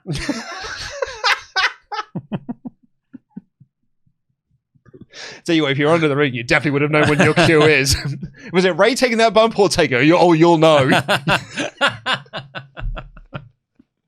But then he has a tombstone of his own, and that is going to set up their championship match at Night of Champions. Now, I'm pretty sure we spoke about this in the 2020 episode we did. So what was Kane's plan? Took out the Undertaker. And then made everyone think that it was someone else. And then, with like Naomi taking out Jade Cargill, is to make you hope that that person you've attacked doesn't figure out that it's you, so they'll think that it was someone else. So Kane wanted the Undertaker to have believed Rey took him out. So then Undertaker and Kane could have worked together. Yeah, exactly. The Brothers of Destruction. And Kane would be like, I saved you, and I found the guy who put you in the vegetative state over Memorial Day weekend. Were they on good terms before this? They were tagging before, yeah. So why did Kane need to bring Taker back into his fold, as it were. Because, so he is. That's what Kane does. Kane wanted to become World Heavyweight Champion. But it feels like that they should have done that way round if they'd split up, and this was Kane's way to get Undertaker back with him. Yeah, I guess so. But Kane wanted to be World Heavyweight Champion, and he accomplished that. And to do that, you have to take out your brother, who's the biggest dog. He's the big dog of the yard. Roman's not here yet. But then he wanted the Undertaker on his side. Well, he doesn't want Taker coming after the belt. I mean, you could kind of see what Kane might have been masterminding, but I don't know. He pretty quickly then walks away laughing at Undertaker, like, I got the better of all you. Like, Taker immediately didn't believe you. Yeah, but he's so tall, so who's the real winner? I think the more interesting version of this was for Kane to blank it out of his own mind. Like, no, I didn't beat you up. Like, he genuinely believes that because it's so traumatic, and then Kane has to realize that he's done that. That is fun Kane character work as well. Dave Meltzer would say Sheamus versus Orton was at least building to be a good world title match until the bad finish. This one never came close. 2.5 stars.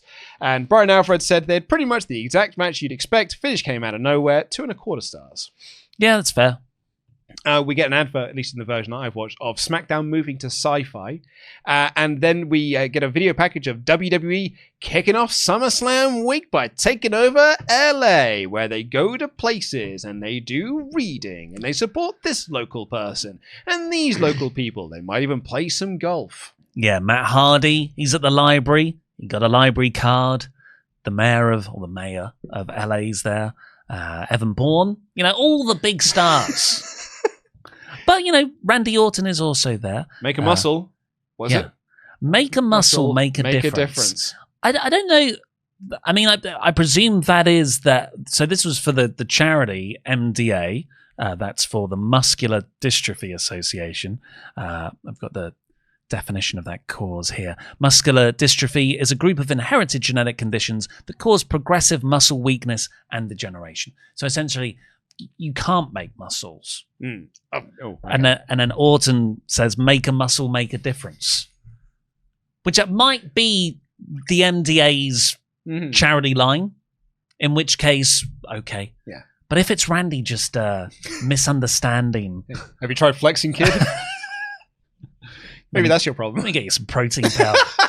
That'll sort you. Yeah, it is. Steroids? We can't take them in WWE, but I'm pretty sure you might be able to. You got a wellness policy at your school? And if they do, how lax is it? Because ours.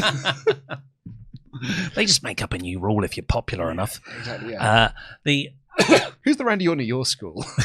There are other stars on this sort of red carpet charity event for the MDA. It's not just Randy Orton. You also have Vern Troyer. Yeah. You also have Lou Ferrigno. Lou Ferrigno is here. He's having a comeback. Carmen Electra. Yeah. These are like, over here, these would be the D-list celebrities at the time. In fairness to Lou, he was becoming, he kind of got a bit of a comeback thing because the nostalgia of the Bill Bixby Incredible Hulk TV series was having... There was a bit of nostalgia for that TV show. Family Guy made a lot of references to it. He's a character in I Love You Man, Lou Ferrigno is. And the joke is, I watched that show when I was a kid, and now Lou Ferrigno is in a movie that I am doing. So I think that he at least felt culturally relevant again. Vern Troyer less so. Your gold member had been 10 years prior. But anyway, there's this woman there, and she's billed as Melora Harding. I was like, why do I recognize this woman? It took me ages. She's Jan from the US office. And Ariel Winter was there. That was a big TV show at the time, Modern Family. Oh, yeah. Yeah. It's actually still a pretty big show on Disney Plus, I believe. I never got into Modern Family. My ex, her dad, loved Modern Family. He thought it was the funniest TV show that he'd ever seen. He absolutely loved it. I could never get past them not having a setup for why it's a documentary style. Oh, I've since moved past that, and I'm okay because it's just an aesthetic of TV now. But back then, the US office went out of its way to let you know this is being filmed for a purpose. That's why it looks like a documentary. I just couldn't. Modern Family, I could not get on board with because of that. I was trying to see if I could. Why are you doing Talking Heads? I was trying to see if I could find like because Phil Dunphy is obviously the best thing from that show, which is why it's so disappointing that he's quite rubbish in Muppets Most Wanted. Oh yeah. But he's got he had his philosophies that I do think are quite good. So I'm gonna see if I can find Phil Dunphy philosophy book. Just give me the list of them. I don't want to actually buy the book, Etsy or Amazon.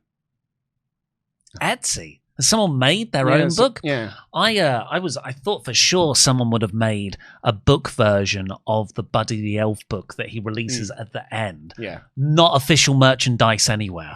I'm like, how has this not been made? This is such a big film. Everyone watches it every year. And I found my way to Etsy, but it was all naff. If life gives you lemonade, make lemons, and life will be like, what?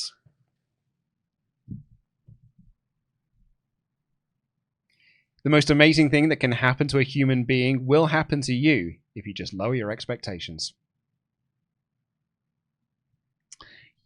Like I said, I didn't get into it. Success is 1% inspiration and 98% perspiration and 2% attention to detail. That's funny. Yeah. Always look people in the eye, even if they're blind. Just say, I'm looking you in the eye, but it doesn't seem to be doing much. No. It didn't tickle me. For whatever reason, I don't begrudge anyone who finds it funny. Yeah. Just didn't tickle me. And I've watched 2 series of it. I thought it was okay, but he was the best thing in the show. Yeah, I enjoyed him, and Sofia Vergara is very good in it as well. Yeah. But yeah, it's Ariel Winston. That was the only point I was going to make. And then we get this really harsh cut. I've got to skip ahead a little bit now because we had the actor from the legendary movie. Skip. Scrolls. Can you fill for time for me if you? Oh, sorry. Well, I could tell. What other shows do I not get? Schitt's Creek. Yeah, that's one I've not got. Can't figure it out. Yeah, tried. I've watched 2 series of it. Yeah. I probably laughed 3 times. Yeah. I like everyone in it. Yeah. The controversial one for me, US Office. Yeah, well, you're wrong there. I have tried. I've actually tried twice because my friends think it's the best show ever. They absolutely love it. And I didn't like the UK Office either because I've never found Ricky Gervais funny. But the US one was like, well, at least it's not Ricky Gervais and it's actors that you do like. So it's like, oh, great. And I'll give this a go. And I have tried. Now, we watched 6 seasons of it. And I thought, damn. And I was like, that's enough. And I was like, yeah, no, this is good. It's not groundbreaking or hysterically funny, but it is good. And then I listened to a podcast that was reviewing episodes of it. And they were talking about how great. I was like, all right, I'll try again. And I tried again, and I was like, yeah, this is good. But it's all right. And I think it's funny. It's just not, I don't think it's hysterically funny. Not everything's for everyone, but that show makes me cry with happiness on multiple occasions from the comfort of my own home, not in public. So I'm just going to quit to the laptop here because we have got... a man with a laptop. It's a man with a laptop. We have got, this big SummerSlam takeover week. I just want you to pay attention to the harsh cut coming out of this.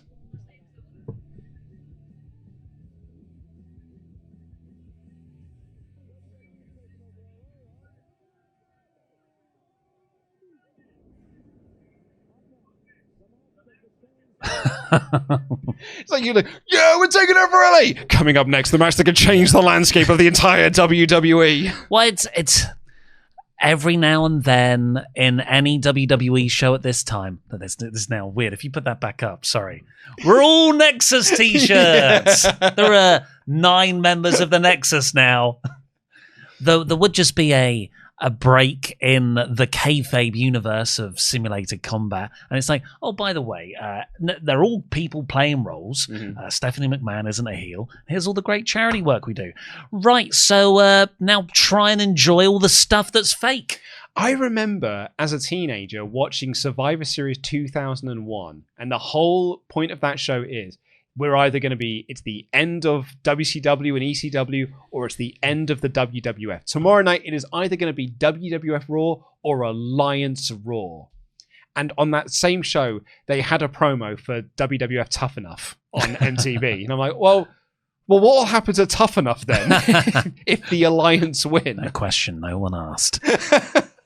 So this is, we get this shot, then we get the video package, then we get the entrances for the main event, Nexus versus Team WWE. Mm-hmm. This shot, if you just pop it back up, I got obsessed for a bit when rewatching. Like, are they always in the same order? So when they make their entrance, are they in the same order? So the answer is no. Oh, what? This is why they never got over. So Vince McMahon saw that, like, these kids don't know how to work. But I was like, and I was trying to find consistencies. And I went back to that. I find every image, whenever they did a pose previous weeks, I was like, the only consistent thing, Wade Barrett is in the middle. Of course, he's the leader. So here we've got a shot from left to right, Young, Slater, Otunga, Wade, Ryback, Gabriel, Not in this Tarver. One, that is Young, Otunga, Gabriel, Barrett. Oh, sorry. Slater. So that's when they come out as a V, and then during their entrance they have that lineup. Otunga, Gabriel, Wade, Slater, Ryback. So what have I got here? Young, Slater, Otunga. Young. So they do. Oh no! This is Young, Otunga. Yeah. Okay. Right. Sorry. Confusingly put this shot after the entrance lineup. That is very silly. So the only consistencies throughout all of them, going back from when they debuted, Wade's in the middle. Mm-hmm. On this show, Wade is always in the middle, Young's always at the far left, and Tarver is always on the far right. And everyone else is just like, okay, I've got to think, where's there a spot I'll start myself in? I don't know if that's useful information.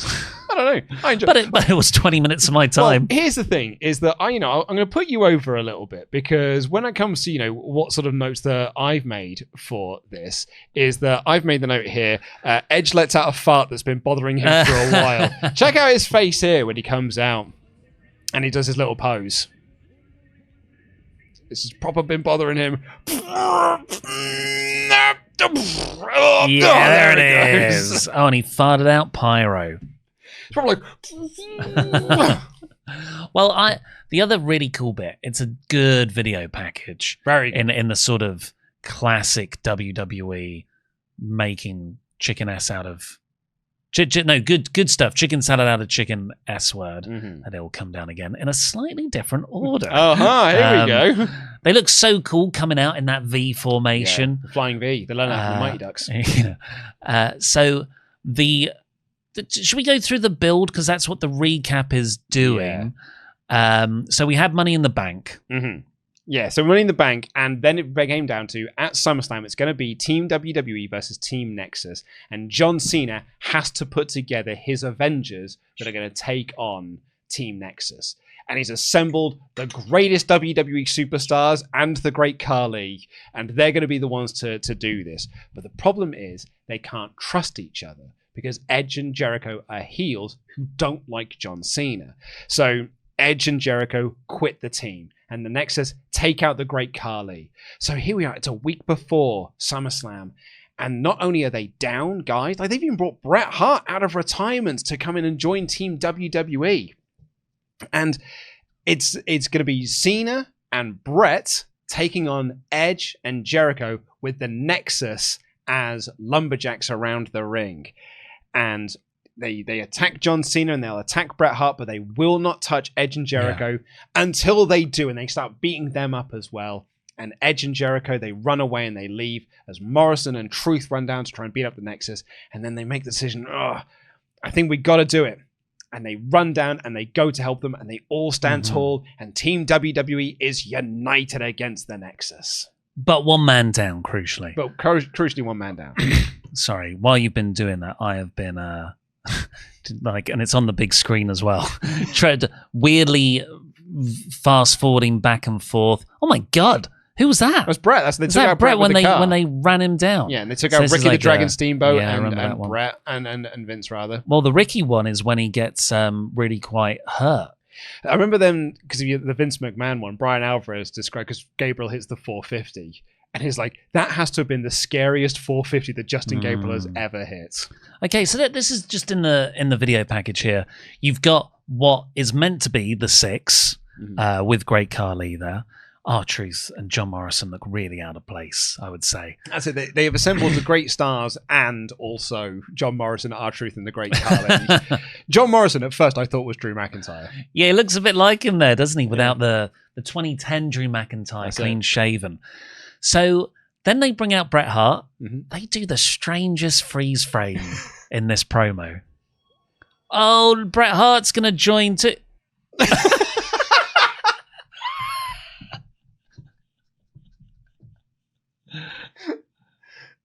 Is that? Yeah. They do it again?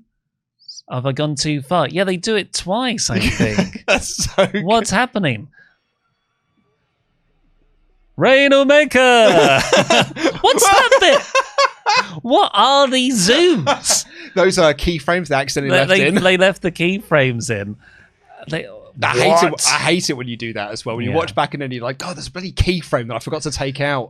But sorry, that there is a cool part to this, which is, and I went back and watched the actual footage, not within a video package. So yeah, that lumberjack match when it's the tag teams that we talked about. At the end of that, that's when Edge and Jericho run back down to help Team WWE stand opposite Team Nexus. And this is a very rare thing in WWE when the angle is so hot, the frickin' hard cam starts to shake. Yeah, this is so good. This is what I was talking about with Hangman and Prince Nana and Swerve Strickland. That idea of like he's taking them away and it's like, should we go and help?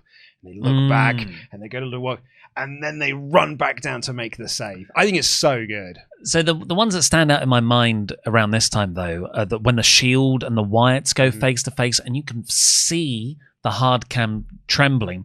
And again, this isn't just the video package. This is how it was in the act. That's how good this angle was. Yeah. It's amazing, man. And they make the big entrances for everyone. Again, I must state, absolute state of Darren Young's hair. Well, the point of the entrances here, though, is again telling that story. Nexus all come out united in formation. Team WWE each get their own music and video on the Tron. They are individuals going against the united force. But Stryker gets to tell sort of facts about each person as they come out. He mentions that R-Truth is WWE through and through. He even started here as K-Quick all those 10 years ago. He never, we never released him and he went to TNA and then came back. Brett comes out in his Raven cosplay. And then at the end of all of this, The Miz makes his entrance to be the 7th man, and immediately John Cena cuts him off. I hate this introduction because I get such an air that John Cena, which is weird because he was one of the guys that really advocated for Danielson to come back. But he gives Bryan Danielson the flattest introduction. Dan Layton and I used to really make fun of this on the Raw podcast when talking about John Cena promos, because I think this is like the most John Cena promo in terms of just feeling like you don't give an S about what is actually happening here. Yeah, here it is.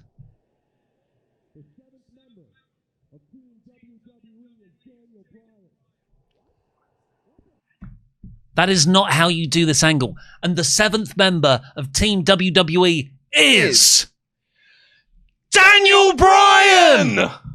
Not just like, and the 7th member is Daniel Bryan. This, if you watch the Legendary trailer, there's a similar line delivery that he's giving there. Fantastic acting. Yeah, it's almost like he's doing... Has arrived at SummerSlam. He's watched Ring of Honor. Oh, yeah. Cole says that Bryan wrestled on the minor leagues. It's a huge mistake going for him over The Miz. And that's it. That is the start of the heel Michael Cole. So Bryan actually starts this match with Darren Young and immediately gets into the bell lock, taps him out. Yeah, which doesn't make Nexus look great. But there's room. They'll probably get an elimination next. This is one of the problems with WWE and elimination matches. I feel like other promotions would book it like you would a normal match. But WWE are like, we got to get through these guys.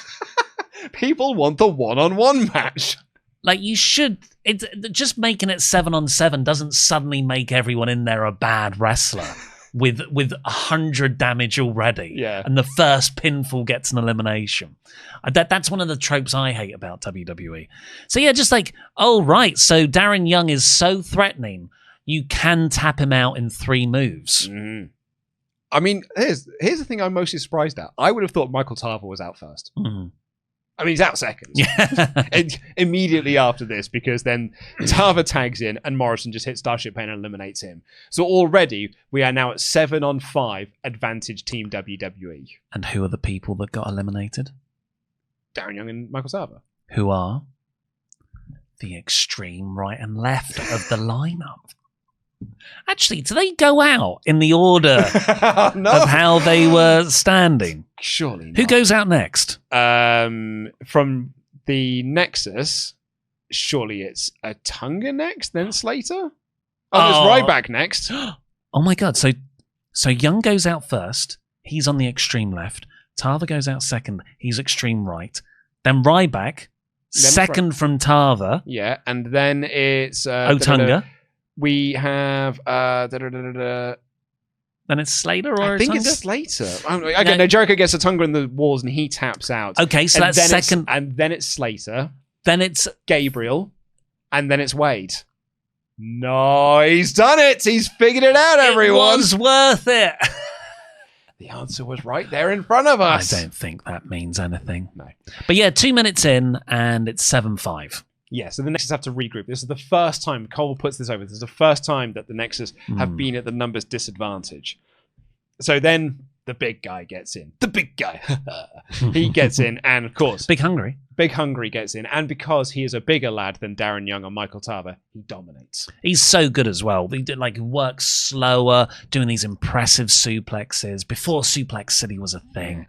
Matt Stryker says, this is the first SummerSlam main event for these rookies, and we will look at the history books and see what impact they had on WWE. Well, that's what we're doing.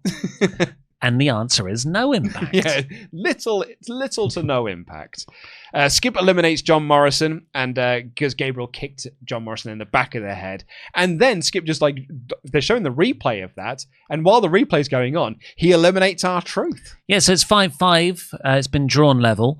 The crowd didn't really react to Morrison and Truth getting eliminated. Well, they are the Michael Tarver and Darren Young of their team. Yeah. So then Jerry the King Lawler, feeling like he hasn't contributed anything, starts saying how Wade Barrett's been on the apron all match. While he's saying this, Wade Barrett is in the ring putting Jericho in a rest hold. Yeah, because it's quite nice. Jericho and Wade are working together, and Jericho was Wade's mentor in that NXT Season 1. I think R-Truth was Skip Sheffield's mentor in Season 1.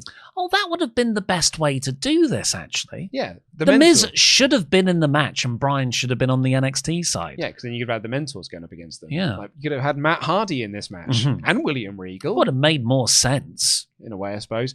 Then Brett tags in. Of course, it's with Heath Slater. That's the safest pair of hands, it would feel like. So if you're going to put a legend in the ring, put him in there with Heath Slater, because he will not hurt anyone and will bump around mad for them.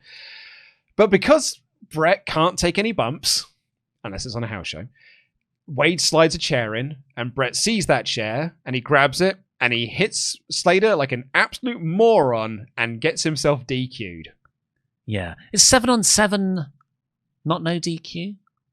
Well, you'd think when they DDT John Cena on the concrete later, that would also be a DQ. No, that's just some stuff that happened to be in the way.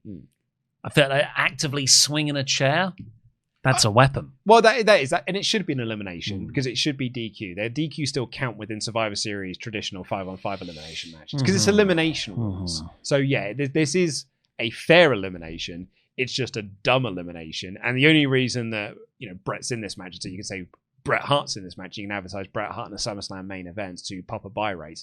But unfortunately... Because they're scared of TNA. Because they're scared. But Bret can't take the bumps. So it's like, well, unfortunately, we've booked ourselves into a corner here. We've got to get Bret out of this match. Just have him hit someone with a chair.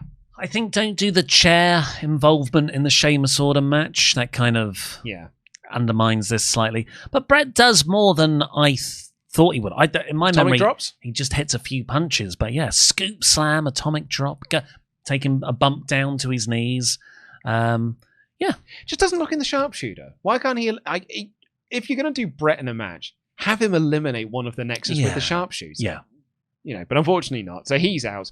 Edge then spears Skip Sheffield. He also took a chair shot and a code breaker from Jericho because he's a bigger lad. Takes 3 moves to take him out. Skip Sheffield was eliminated. It's now 4-on-4. That's a shame because I feel like it should have gone down to Wade, Gabriel, and Skip because they were the 3, more exciting stars of the 7. Yeah. The heels start working over Edge, and John Cena, who hasn't really got into this match just yet, he is playing captain, but it's okay. He's got some really valuable advice to shout towards Edge. As Edge is being worked over in the corner, John Cena shouts, "Get out of the corner, Edge." It's good advice, Captain. Earlier you said nothing was on the line here. Stryker keeps on saying that their jobs are on the line. Well, if the Nexus are going to destroy the very foundations of WWE, then surely that would destroy the company, I guess. I guess so. I think maybe this is where some of my issues lie, is I don't think that the Nexus mission goal has, the memo's not gone out to all of production and the creative team, because Stryker is treating them like they are the NWO when they are an invading force. But the Nexus just keeps saying, we just want to shake up the main event scene. We want to, stop all of these people always on top. But that's not going to cost Stryker his job. Yeah. Unless, of course, Stryker's like, I'm one of those legends. I'm the John Cena of this announce booth. Well, he should be afraid that the Nexus are going to beat him up. Yeah. Maybe if the Nexus win, they have immunity. Yeah. And they can do whatever they want whenever they like. So Jericho gets the walls in on David Otunga and he taps him out. He actually fell over in the process. And then he accidentally collides with John Cena and Heath eliminates Chris Jericho. Edge and Cena then argue about, who should go in next. And Edge says, it should be me. And in the process of all of this, Slater rolls him up and eliminates him. And then Edge spears John Cena and Jericho attacks him too, because Superman Cena is really what this is all about.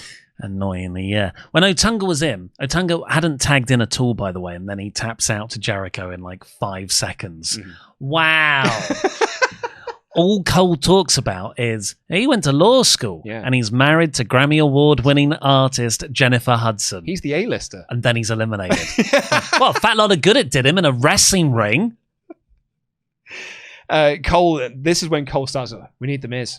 We should have had the Miz out here. And we've got this inexperienced Daniel Bryan on the ring. This is not going to do us any good. And it's like, they're going to eliminate Bryan, and then they'll just eliminate John. They're going to eliminate John Cena now because he's been speared and taken out by Jericho. And they'll eliminate Bryan in 30 seconds. And the commentators start arguing about all of this. Of we need the Miz, we need the Miz. And King's like, no, Brian Scott Hart, he's doing all of this. And then Matt Stryker says, stop, guys, this is what the Nexus wants. To get the Miz over. It's so good. But Stryker's there trying to put over Daniel Bryan's path to getting to the WWE and working the indies and toiling away. And Michael Cole just talks over him. And we're like, John Cena's in trouble. And then King and Stryker just keep having it, the commentary breaks down at this point. And King and Stryker keep having a go at Michael Cole. It was like, why aren't you Team WWE? Why aren't you cheering on Team WWE? And he's like, I am. It's just he's a dork and he's going to lose this for us. I want us to win. And then Stryker and King don't listen. And it's like you don't want us to win. He's like, I just said I want us to win. I just don't think we can with him. Yeah, it's insufferable. It is so insufferable. Bryan tags in and Stryker says, lock in the Callum mutilation. All right, you've seen Ring of Honor. But Bryan, in the 3 minutes he is in this match, he's brilliant. Is the best thing. It's the work he's doing in this match is night and day, not just of the 14 men in this ring, but the 14 other men that have been on this show. It's incredible how good he is. And it's all the spots. It's just the classic Bryan spots, run into the corner, backflip over them, drop kick. Tope suicida. And the crowd get into it. Half this crowd don't know who he is. But everyone, by the end of that classic Daniel Bryan sequence, is applauding him. and are really into his babyface fire. They had someone right there. Yeah, they really did. He kicks out of a schoolboy and immediately transitions that into a label lock to tap out Heath Slater. And then while the referee is being distracted, The Miz slides in and he attacks Bryan with the briefcase, so Wade Barrett eliminates him. Which is good. It's a good spot. It sets up their match for Night of Champions. The problem I feel here is this sort of now undermines Michael Cole's position as the lead commentator. Yeah.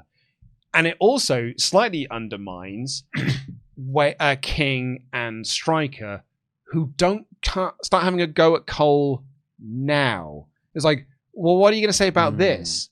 Your boy has just come in and is trying to ruin Team WWE's chances of winning. What have you got to say about this now? They never address it on commentary. So it just undermines all of this character work that Michael Cole is trying to do. What do you think about this for a fantasy booking pitch that would never have happened in 2010? Love to hear it. John Cena gets eliminated second till last. And it's only Daniel Bryan. And it's Daniel Bryan versus Wade and Justin Gabriel. Yeah. As the guy who was kicked out of the Nexus, can he beat them? Well, and that's when Miz costs him. You kind of... And the Nexus win. And the Nexus win. That I like. I really like that, actually. Because what you're sort of pitching is what they do at Survivor Series 2014. Cena's eliminated dead early from Team Cena. And it all comes down to Dolph. All Cena matches are best when he gets eliminated first. Like in the Elimination Chamber as well. So we've got a now 2-on-1 situation. It's Gabriel and Wade versus John Cena. Cena fires up. He hits the 5 moves of doom, but Wade stops that. They start tearing up the pads. The DDT onto the concrete, which actually doesn't get that much of a reaction. No, they don't react. That's a huge injury spot. Like Jericho would... It's a famous Terry Funk spot, I think, that wrote someone out for months. Yeah. Jericho used it in a Moxley feud, maybe. Yeah. Well, maybe it's because Cena just doesn't sell it properly because he's back up. It should be a broken neck and a concussion. Yeah, immediately they roll him into the ring and immediately he gets up and Gabriel misses the 450, Cena pins him and then right away grabs Wade, locks in the STF and taps him out. And that is it. It is such a rubbish finish. But Cena's happy. Oh, Cena's very thrilled, for his broken neck that he should be having and his broken face. Yeah, let me get the last shot of this whole show as it's going off air.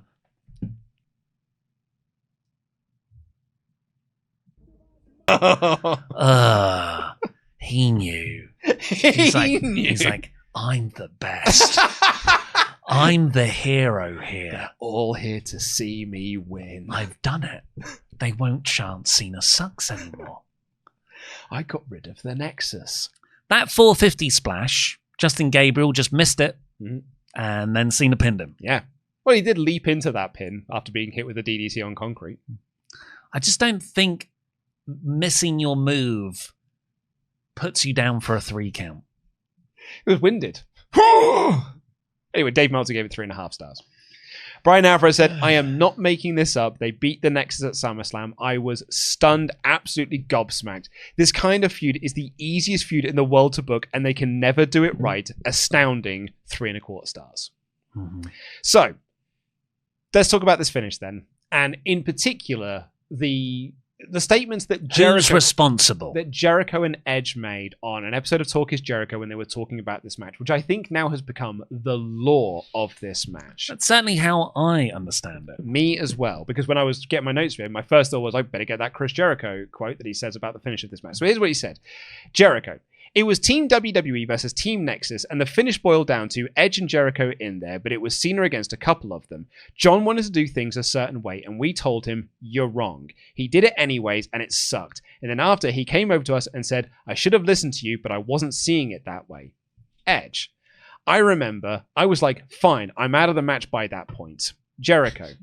He wanted to get DDT'd on the floor by Barrett, then kick out and beat them both. And I was like, that's the dumbest thing. That's just throwing it away for no reason. Edge. They should have gone over because they were so hot. Jericho. We were fighting for Barrett to go over, and Barrett pulled back the mats and give him a DDT on the concrete floor as a false finish. After kicking out, he was going to pin Gabriel, then make Barrett tap out in his STF submission. Edge and I disagreed with John's logic and thought the DDT on the cement floor was unnecessary, especially since he was going to be winning by submission a short time later, which we also disagreed with. Later in the dressing room, Cena approached me and admitted that it was the wrong decision in the match that way. And he says in that book, Vince had already made the decision that Team WWE were going to win.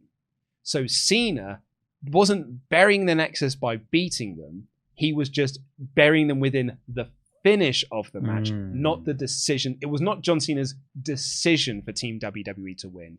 It was Vince's call for Team WWE to win. Very early on, Team WWE are winning, and John Cena's going to be the last one standing. And Cena was the one who then came up with the finish. That tracks with the Prestige. Jericho holds that DDT onto the exposed concrete spot in, because he would use that over 10 years later, and that was against Kevin Owens, I think, maybe. Oh, right. Maybe Kevin Owens DDT'd him onto the concrete. Whatever it was, it was a big injury angle. So for Jericho to see someone using a beloved concrete DDT spot and they're up in seconds... It's a bad finish. That tracks. Well, is there a Heath Slater thing you mentioned as well? There is. He did an interview with Inside the Ropes where he said, you'd think they'd have let us have WWE in jeopardy. Move on, here comes Mania, get your supergroup, your Avengers, have them come in and defeat us. Easy as that. I tell the story as if we had a rocket ship between our legs headed for the moon, and before we landed, we ran out of gas, they took the wind out of our sails. Edge and Jericho were the ones who put the whole... So many metaphors. I'm both a rocket ship, a car, and a boat. Edge and Jericho were the ones who put the whole match together at SummerSlam, and it was good. Then Cena didn't like it, I was told, so he wanted to change it. Edge and Chris went to bat for us. They were all for it. Then it got switched, and Jericho and Edge were angry. They were just like, "Are you kidding? Are you serious? This ain't good for the story. This is just for his ego. I get that you want to be Superman, but if the story is great and now it's watered down and it tainted to the point that it's not believable anymore, we couldn't get the steam back after SummerSlam." Steam. So now he's there's a steam train. Oh, yeah. Okay, so yeah, listening to that sounds like it could still be about the DDT on the exposed concrete. Yes. Bit. Yes, that's and right, not necessarily Cena. Yeah, so Jericho and Edge laid out a match where Team WWE are going to be winning, even though they feel that Nexus should be winning. And then Cena was like, I don't think this is making me look good enough. DDT on the concrete, I kick out. I pinned Gabriel, I tap out Wade. And then Vince was like, God damn, pal, that sounds like a great idea. And that's the finish that we get. That is, by the counts of 3 guys, that's what we're getting here. And everyone agreed that the Nexus should go over, but that's not John's decision. It's not John's decision that Team WWE should win. It's Vince's decision that Team WWE should win. Oh, okay, that does frame things differently. That's it. Yeah, because I think we've said multiple times, well, John, look at him, is a bit selfish. And it still is, if he was like, I think I need to look better in this bit. In the grand scheme of things, though, who remembers that concrete DDT? Only us when we review the show. The major failure is the Nexus not winning. I actually think that people do remember the concrete DDT because they were like, it's so stupid that Cena then wins. Because then Cena wins, lol, and the Team WWE win, and that is the wrong call to make. But what would you prefer? Not having the concrete DDT spot and Cena wins, or just Nexus win? Just Nexus win. Yeah. Because that's honestly the only decision you can make here. This is Brock Lesnar's first return match in 2012. There was only one right decision to make there, and it's Brock wins. And they went the opposite way and had Cena win. Yeah. So yeah, that's SummerSlam 2010. You've now watched it 3 times in 3 different periods of your life. 2010, 2020, and 2025. What do you make of it? Well, it surprises me that I enjoyed the Orton Sheamus in-ring work, not the finish, way more than I thought I would. But God, that opening first hour, no finish for the Dolph Kofi match, that awful women's match that then just gets undermined. But the one good thing about it, Melina winning in her hometown, then she gets laid out in her hometown. The Straight Edge Society match on show is abysmal. Then the finish for Sheamus Orton might be the second most egregious thing on the show. Mm-hmm. Ray versus Kane is boring, but great Taker reveal. Sure actually, the best thing on the show. Or maybe, actually, is the Daniel Bryan reveal the best thing on the show? No, but we've all sort of... Well, no, because John Cena does a bad job of it. Like, the presentation of The Undertaker's return is like perfect. Yeah, it's exactly how it should be done. But John Cena does a terrible job of it. Apart from how fat he looks. The 7th member of Team WWE is Daniel Bryan. Yeah. Like, it doesn't... There's no drama to it. There's a lot of drama in Kane and Undertaker. It should be the best moment, though. So I'm trying to give John benefit of the doubt. Do you think he's sort of like, well, I want to give this guy the pop, so I'm going to almost do a respectful introduction? Because that's how you get pops, isn't it? Classically. But yeah, it's a terrible pay-per-view. Bad finishes, bad matches, bad creative, with one of the single dumbest finish decisions in wrestling history. Yeah. What's worse? The Fiend Seth Rollins. I think Fiend Rollins may be worse than this. No, I think this is worse because you had 7 guys at a time that really needed it. 2019, you could argue that's the other worst year. Yeah, I remember how hot Fiend was coming out of SummerSlam, though. And then, like, a month later, they killed it off. Mm-hmm. I mean, it tracks for WWE because, that's what they do. They get a hot product and they're like, I don't know what to do with this. How do we ruin it? But yeah, I think maybe Fiend is worse than this. Because not only did it kill the Fiend, it killed the Hell in a Cell as well. But they rehabilitated Hell in a Cell. Well, now it's awesome. Triple H rehabilitated Hell in a Cell with one match. Yeah. I would agree largely with everything you just said there. This is not a very good pay-per-view. I've got no love for this show. I hated it at the time. I did not like it when we rewatched it in 2020, and it's angry and frustrating watching it now. I mean, if Nexus had won here, you were always going to hit the wall of, well, Cena has to win in the end anyway, so what does it really matter? But there is actually a good path you can have here of Nexus win here, Barrett wins the WWE Championship, Cena wins the Rumble, it's Cena versus Barrett for the world title at WrestleMania. But even if you had done that, there's always that if you smell lads who's going to come in, and actually Wade would have been the Miz instead of the Miz, where just treat like the third wheel, and you're not the most important thing. The Rock's in now, and his match with John at next year's Mania is more important than this year's main event. I think that would still have benefited Wade more than it would have Miz. I think Wade always had the potential as a credible main eventer. Even though Miz became a main eventer, I never found him credible. No. And yeah, and I think it's hard to argue that he actually became a main eventer as well. But yeah, it's disappointing. Let's see how the rest of this goes, because we've still got a few more months of this angle to go yet.